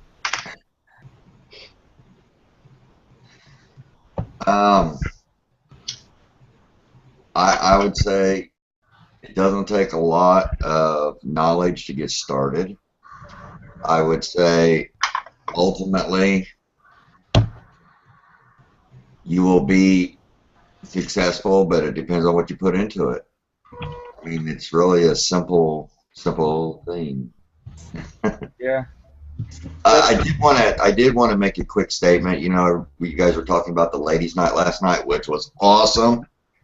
But Stacy Blouse actually came up with that, and she does it on Thursday night. So in no way were we trying to steal her thing. We did have her on last night, and everybody check them out tonight on This Could Be Me YouTube channel. So Stacy had a great idea, and it worked really well for us last night. So yeah, the ladies got it going.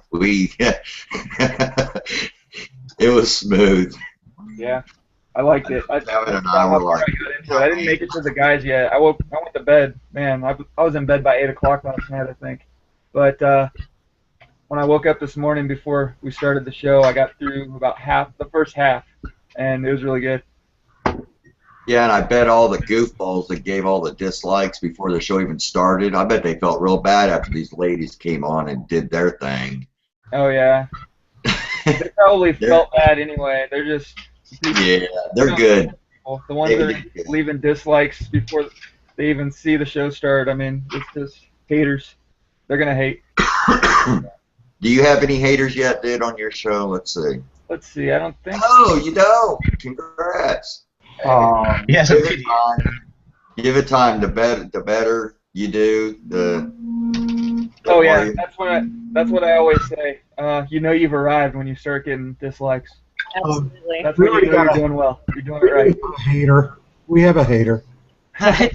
Dude, it was just me. I'm just joking around with you guys. I was going to thank Sarah. Thank you, I was Sarah. gonna say, yeah. We have Adam. That's our hater. Good morning, Brian. Good morning, Adam. Good morning, Kelly, James. Good morning, Danica. Good morning, Jeff Davidson. Good morning, Kevin. Good morning, Mike. I see no picture. Good. What? I just refreshed my YouTube end, and it says, "Please stand by. We're experiencing technical difficulties." So just. I still have video. I see it. Whatever. Saying that we're still broadcasting, so it should come back on. Good morning, Paul. Good morning, Chris. There. I hit everybody. All right. Yeah, it's saying please stand by. I have one more question for you guys. Who, or maybe you guys can talk about the very first item if you can remember what you sold on eBay. Yeah. A picture of a naked woman. And that's the truth. Man, I don't remember the first thing that I ever sold. I think it was some stuff from a video game. My very first thing was a Sarah Coventry brooch. My very first thing, I believe, was a set of Wiccan-based tarot cards. Yeah, I think my very first item was a set of Ranger armor on Ultima Online. Me and my buddy got this bright idea to start selling stuff from inside the game, and we were selling it. We were selling like 5 or 10 sets of that a week. We're like $15 a set. My very first I don't thing. remember. There we go. Yeah. I'm back on. The first thing that I ever sold. I think it was from a video game. My very first thing was a Saddam Hussein $20 bill, one of the old ones back then, and then I got into baseball cards right after that. That's when eBay first started. My very first item was. We have the video Ultima Online. What is that? Going?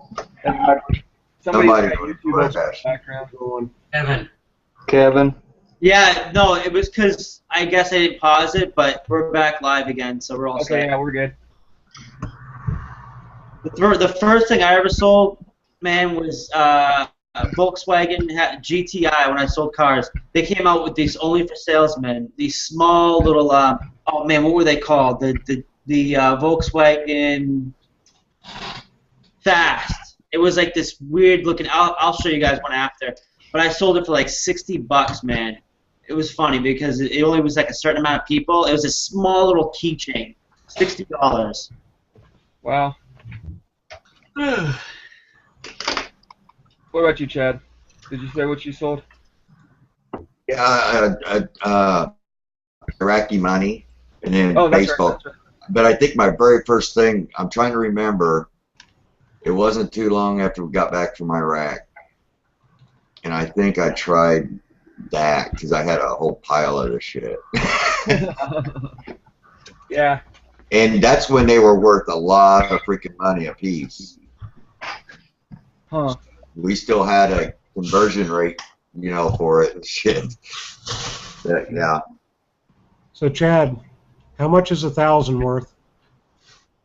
That looks like 100 to me. That's 1,000. Oh. I don't know. Is that the new stuff or the old stuff? That's the newer stuff. Yeah. What's it worth? I don't know. How much is a match worth?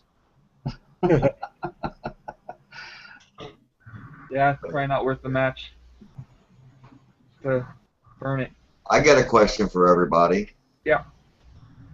When it comes to your business that you do, what has been the best purchase that has made your life the easiest?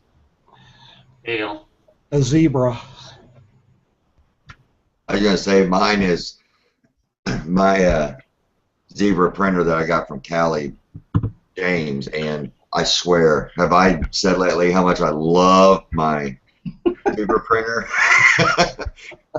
Yeah, I think it was my LaserJet actually, and I keep finding cartridges for it, like like I found a brand new one at the weigh and pay the other day, and they're so I mean I bought this thing for $80 at Walmart, and I just haven't had to buy any more like cartridges at full price for like 2 years, year and a half, whatever, however long I've had it, and it just goes and goes.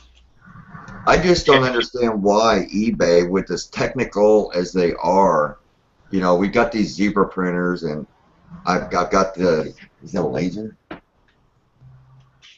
Yeah, I've got a LaserJet, and I mean LaserJets are expensive as hell. I buy the refill kits for my cartridges, my toner, but with this, why can't we print our like international labels on our zebra? Why can't they have it set up to where we can do that? It's just, I don't know. You almost have to have 2 printers to sell on eBay. I didn't even realize that. Chad, I was thinking about you yesterday morning when I was trying to print out some labels, and my printer ran out of ink, and I had to use my little injector and shoot it up, hook my printer up, and it was not having it. I had to run down the hill to get another ink cartridge the whole way down, 30 miles down, 30 miles back, and I'm thinking, damn, I wish I had that zebra.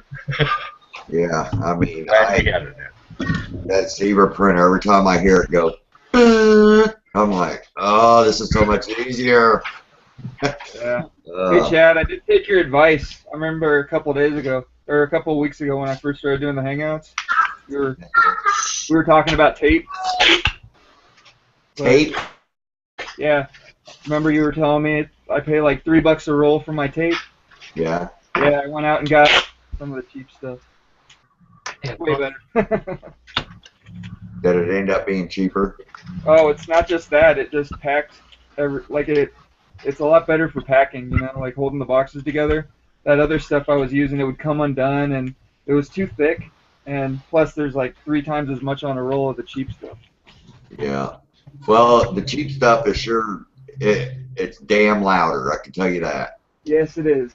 The only thing, but I still use the Easy Clear for my labels because I put tape over the labels even though they say you're not supposed to, just because I think it protects them better.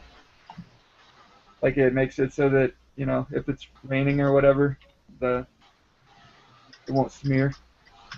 Right on, right on, right on. Chad, I put a strip of tape over the barcode.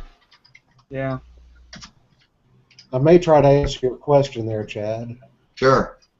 I think what it may be is that for the thermals, they may think that you're only using 4x6s, And with the customs form, it may need to go on a 4x8 label. So they may not even bother with that. So I know I do have 4x8 labels because where you're signing is going to make that form longer. Yeah. Also, don't you have to print out like 4 copies and put them If inside? it's over, if it's over a certain weight, you have to do 4 copies. It depends. I just printed a one yesterday, and I can't remember where it's going to. But no, sometimes it prints the 4 labels, and sometimes it just has the top and then the receipt thing on the bottom, and that's it. Huh. If you go over 4 pounds international, it requires 4 copies. Yeah. Oh, okay. Okay. Yeah, 4 pounds is the cutoff. If it's under 4 pounds, it's just the one where it has the instructions and then the bottom part where you sign it. Right. And the other one, it's 4 copies, and you have to put it in that special envelope. I did one of those yesterday. Yeah, I put them in there. I don't know if they use them or not, but I've got those clear things and just, yeah.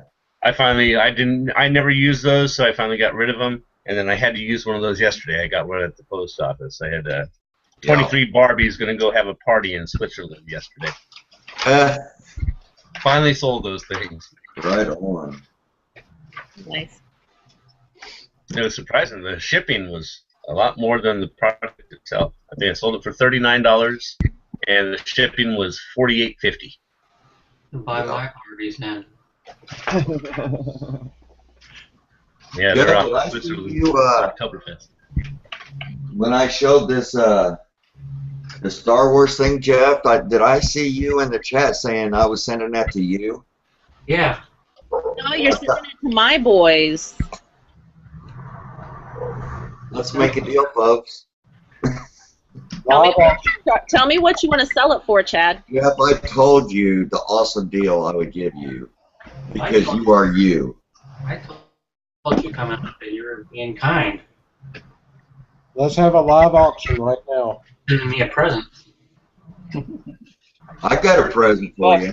I'll start it off at $1. I got $2. And again, Alex, pick in Las Vegas, you'd correct me if it goes priority international. But there it is, folks. They're sealed inside. All the bags, they're all there. I need it for my kids' Christmas, Chad. I need it for my boys' Christmas. Send it to her. Jeff said it's easily get $100 for it. Oh, I'm sure you could. No. Oh, I'm Yes. sure. No, not that. Adam is always the one saying no, and I proved Adam wrong on some other stuff that I actually sold for a lot more money than what he said. I sold that. You can totally get at least 100 for that. Oh, what's the model number? Star Wars ATTE, right? AT-AT. No, it's an AT-AT. It's an AT-AT. We all know what I think about Adam, apparently. It's an AT-AT, the AT-AT. I went to the resident Lego person, and he told me. Anyway, right there on Amazon. You never Not over. contacted me, Chad. I looked it up on eBay. It's going from 70 to 120 souls. And on Amazon, the lowest price for that's can be considered new, but it's not really new. So you're looking at below 80. What's the Person is stupid. yeah? What's the model number? Is it 75054? Yes. Yeah, I mean that's gonna be 80 to 100. With Christmas coming, Chad, you'll get at least $100. I know you're gonna sell it on eBay. I think No, I'm going to sell it right here to Danica. Not for $100. no, it'll be hard to get $100 for that. Like it'll take a while, and I don't know, man. $100. I would totally do that. Especially with the box being open, you won't get anywhere near 100. Oh, Adam, shut up. I'm just telling you the truth.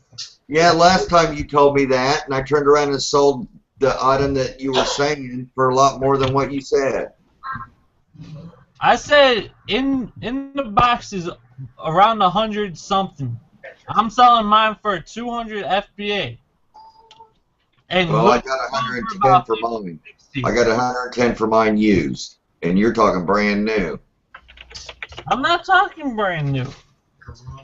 So you're my official hater.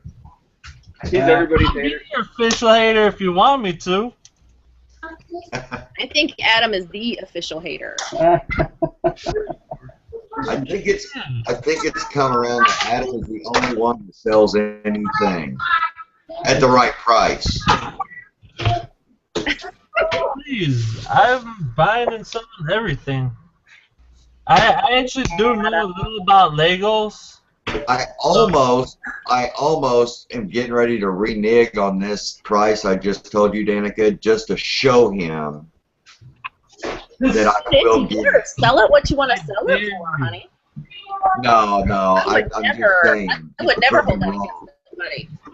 Just to prove him wrong. This guy keeps letting his dogs go to the bathroom in my yard, and it's really starting to irk me. I'd like to try your yard. You should put those automatic sprinklers on and set it for motion detector. Hey, Danica, Oh, yes, you know, think about it. Add $5 to that for the shipping on it. Are you good for that? absolutely. Okay, there's my PayPal right there. Okay. And we'll get that taken care of. See, just to explain, folks, she just got this. This is what we do for each other. And you know, I'm busting Adam's balls, but you know, Adam's a good guy and he makes good deals for, you know, people, fellow pickers and stuff. And that's what we do for each other. I got a zebra printer from Cali Picker for the price of shipping, and that's totally awesome. And everybody helps each other. And now she's got an awesome Christmas present for her son at a really good price. Yeah, my kid has wanted that for a while. You never did make me an offer on this. You know? Ooh. I need to talk to my husband about that one. Oh yeah, Danica, make sure Chad doesn't ship it at FedEx. I've learned how to deal with my FedEx. Did you get that worked out? That was crazy. I almost get back to me saying Adam's address was no good. That's crazy. That's what I didn't understand. How did they do that? And what's weird is I had sent him stuff before.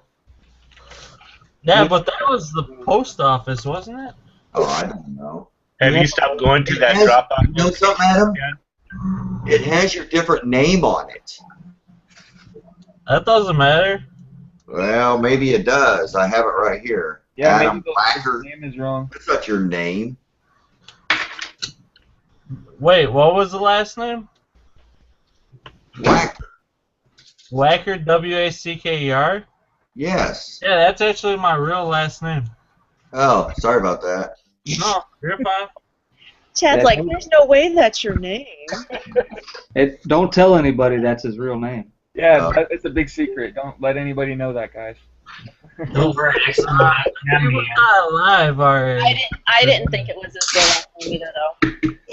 the next time I'm on Ambien, I'll probably write a rant and say Adam Whacker out there or something. Oh, Jeff, by the way. Have you on when you're on Ambien. That was hilarious, by the way, Jeff. You posted that link, and somebody has that group, Fibro Pickers, and I tried to join it. Do I have to prove I have fibromyalgia or what? I don't think so. But they haven't added me. There's a Fibro Pickers group? Yeah, I mentioned it in that post out maybe because I said I had fibro and 2 or 3 people responded and had fibro, and I said, damn, I'm meeting so many people with fibro, we should start a fibro picker group. And this girl, Lori Thornburg, went right out and started it. Yeah. Oh. It's I'll have to find it. We can all talk about our medications and stuff we take. Right? Here, I'll put the link here in the group. I take my Cymbalta. It helps. Cool. Overdosing. Have you guys heard of the Best Doctors service that you can get where they check your diagnosis and medications and everything for you and give you recommendations? Internet? It's actually pretty cool. I just did it to make, just to double check my diagnosis. diagnoses, I guess. And some of their findings and suggestions were things that I hadn't heard before for the fibro, and I have osteoarthritis and stuff like that too.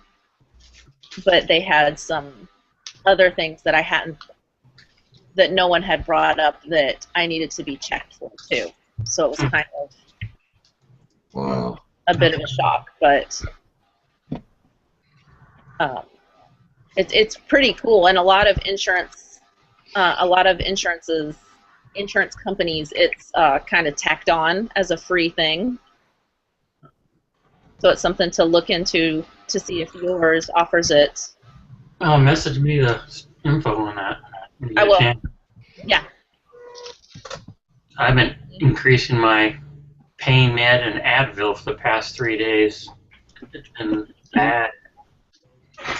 They want me to be tested for sleep apnea, and they want an MRI of my spine for some spino something.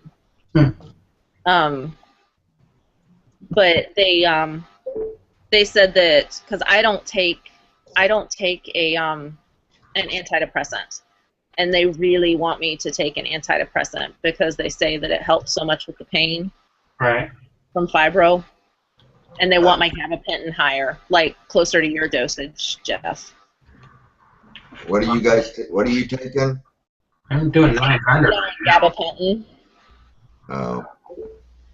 Yeah, I'm on that Cymbalta. That seems to have helped, but my problem is if I don't take it for a day, oh my goodness. Sorry guys, we're talking about our diseases and shit. Well, this is a live hangout. I mean, it's a working hangout. I mean, it's a pretty informal show, so it's not like it's... It's crazy how many pickers have fibro. You know, I didn't realize how many of them have fibro. I've met what the hell is 5 or 6, and the cool thing is half of them have been guys. You know, because everyone tells me how rare it is for guys to have it. Yeah. I know 3 other guys now, or at least 2 other guys that have it in this group. Crazy. I think more guys have it than are diagnosed. It's just guys. Yeah, we absorb it more. Yeah. Macho crap. No, actually, it makes you feel like more of a wuss, you know? It really does. It makes you feel like not so much of a man. I feel, well, you know, I've had 2 kids. I feel like I should be able to take, you know, some pain. Right. But I've never felt pain like that comes with fibro. Yeah. It's cool because I was laying in bed yesterday trying to rest, and I was thinking, well, hey, I'm not alone, because, I mean, just in this group, I've met probably 7, maybe 8 people who have fibro.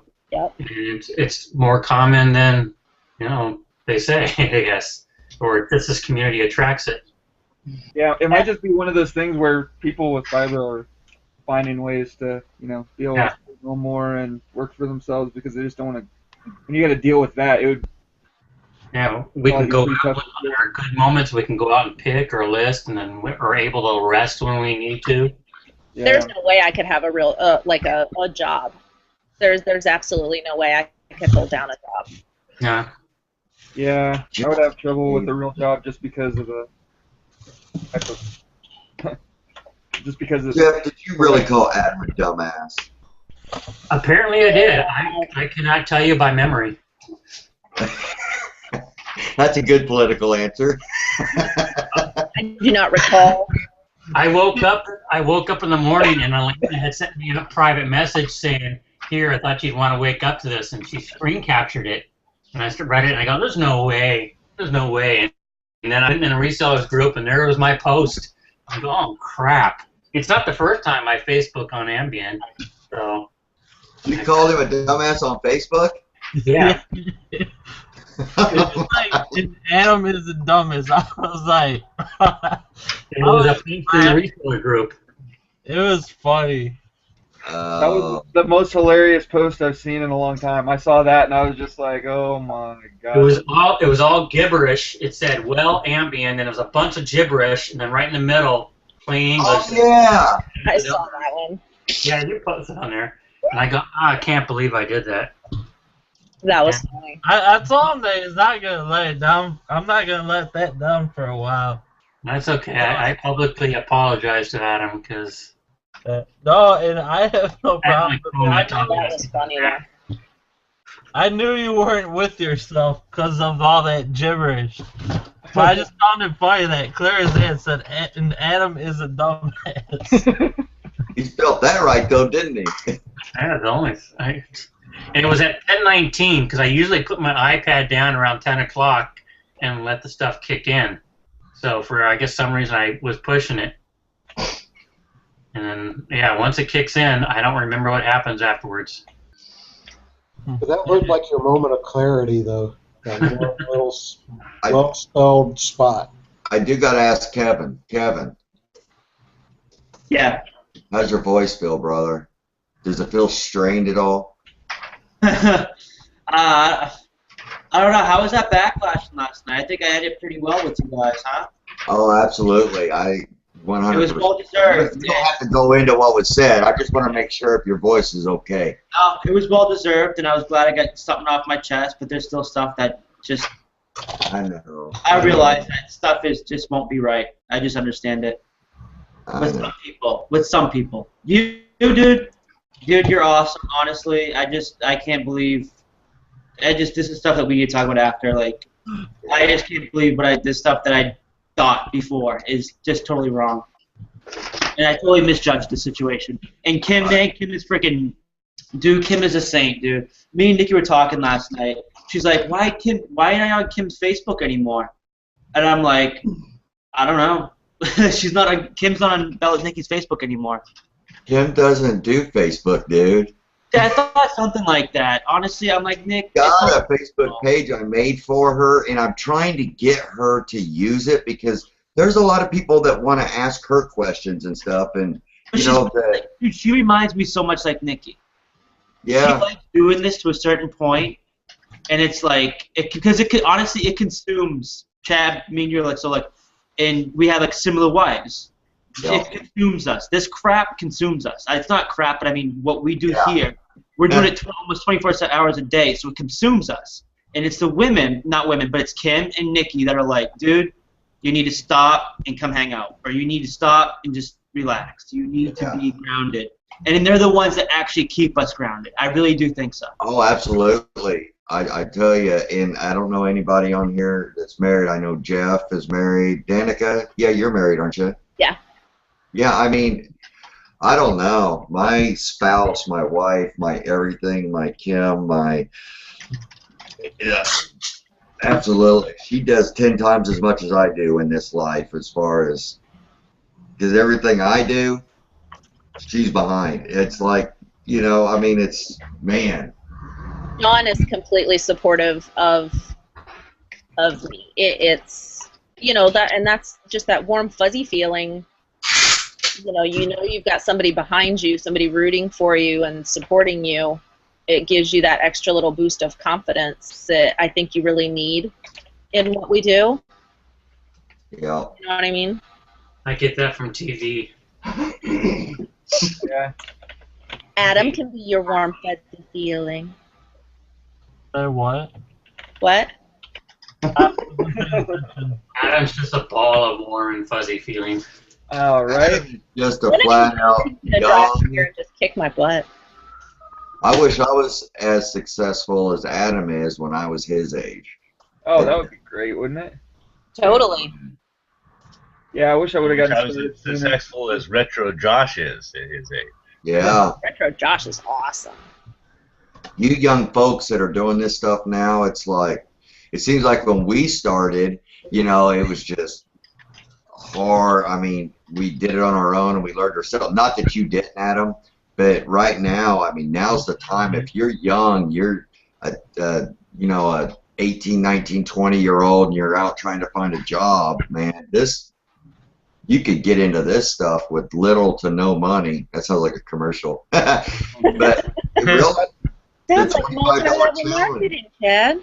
That's what we've been talking about all morning, is how easy it is to break into this, and just kind of trying to give tips to people that are new, that are thinking about it maybe, or people who know people that might be interested. I mean, young guys or young guys and girls, definitely the probably best suited to get into it because I mean, when you're starting out at anything, 20 something, just out of college, maybe still in college, maybe skipped college, and I mean, your Dropped living out of expenses are college. so low that you can break into something like this, and I mean, easily, what are you gonna do?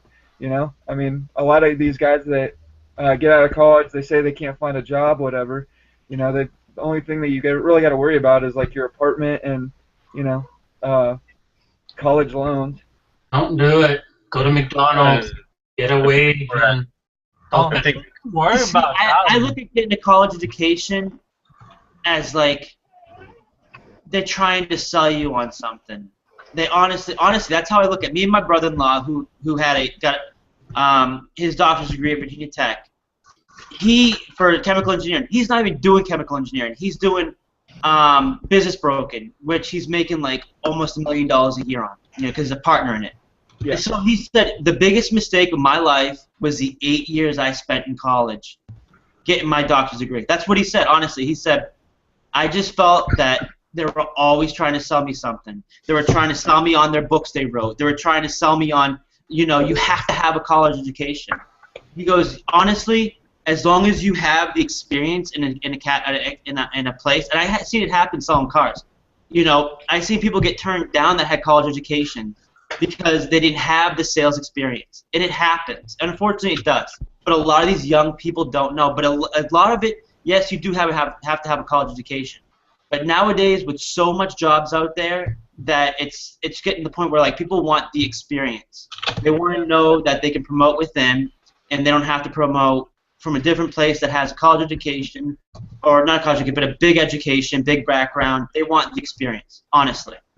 Yeah, I think it's a little bit of both. You can still find jobs where, but I think if you want to get a really good job these days, you either need experience or you need to be extremely specialized. Your education has to be like, I know a guy this guy's going to taking the 17-week course on like some kind of programming language that the big data guys are using, and he's going to walk out of that and he's guaranteed a job making $100,000 a year right out of the gate. Just because that course is so credited, and the people that have hired people that came out of that course know that they're going to know exactly what to do when they show up at their job. That's the kind of education I think you need if you want to get into something. But you don't really need that much of an education. There's so much information available out there for free, and there's information that you can pay for and whatever. But anyway, it's that time. We're going to go ahead and wrap this up, guys. This is we've been at it for over 2 hours now. So just like, comment, subscribe, give us the big thumb if you haven't yet. We would appreciate it. Thanks everybody for coming on. Thanks a lot, Kevin, Golden Finger Picker, everybody else that is, Picker Army, Danica, Adam, Albatross, Callie Picker, Jeff. Just faces that you see everywhere, that you see a lot on these videos. Glad you guys are around. Glad you could make it, and we will talk to all of you tomorrow morning, 9 a.m. Eastern Standard Time, and that's a wrap. See you tomorrow. Bye, folks. Bye, guys.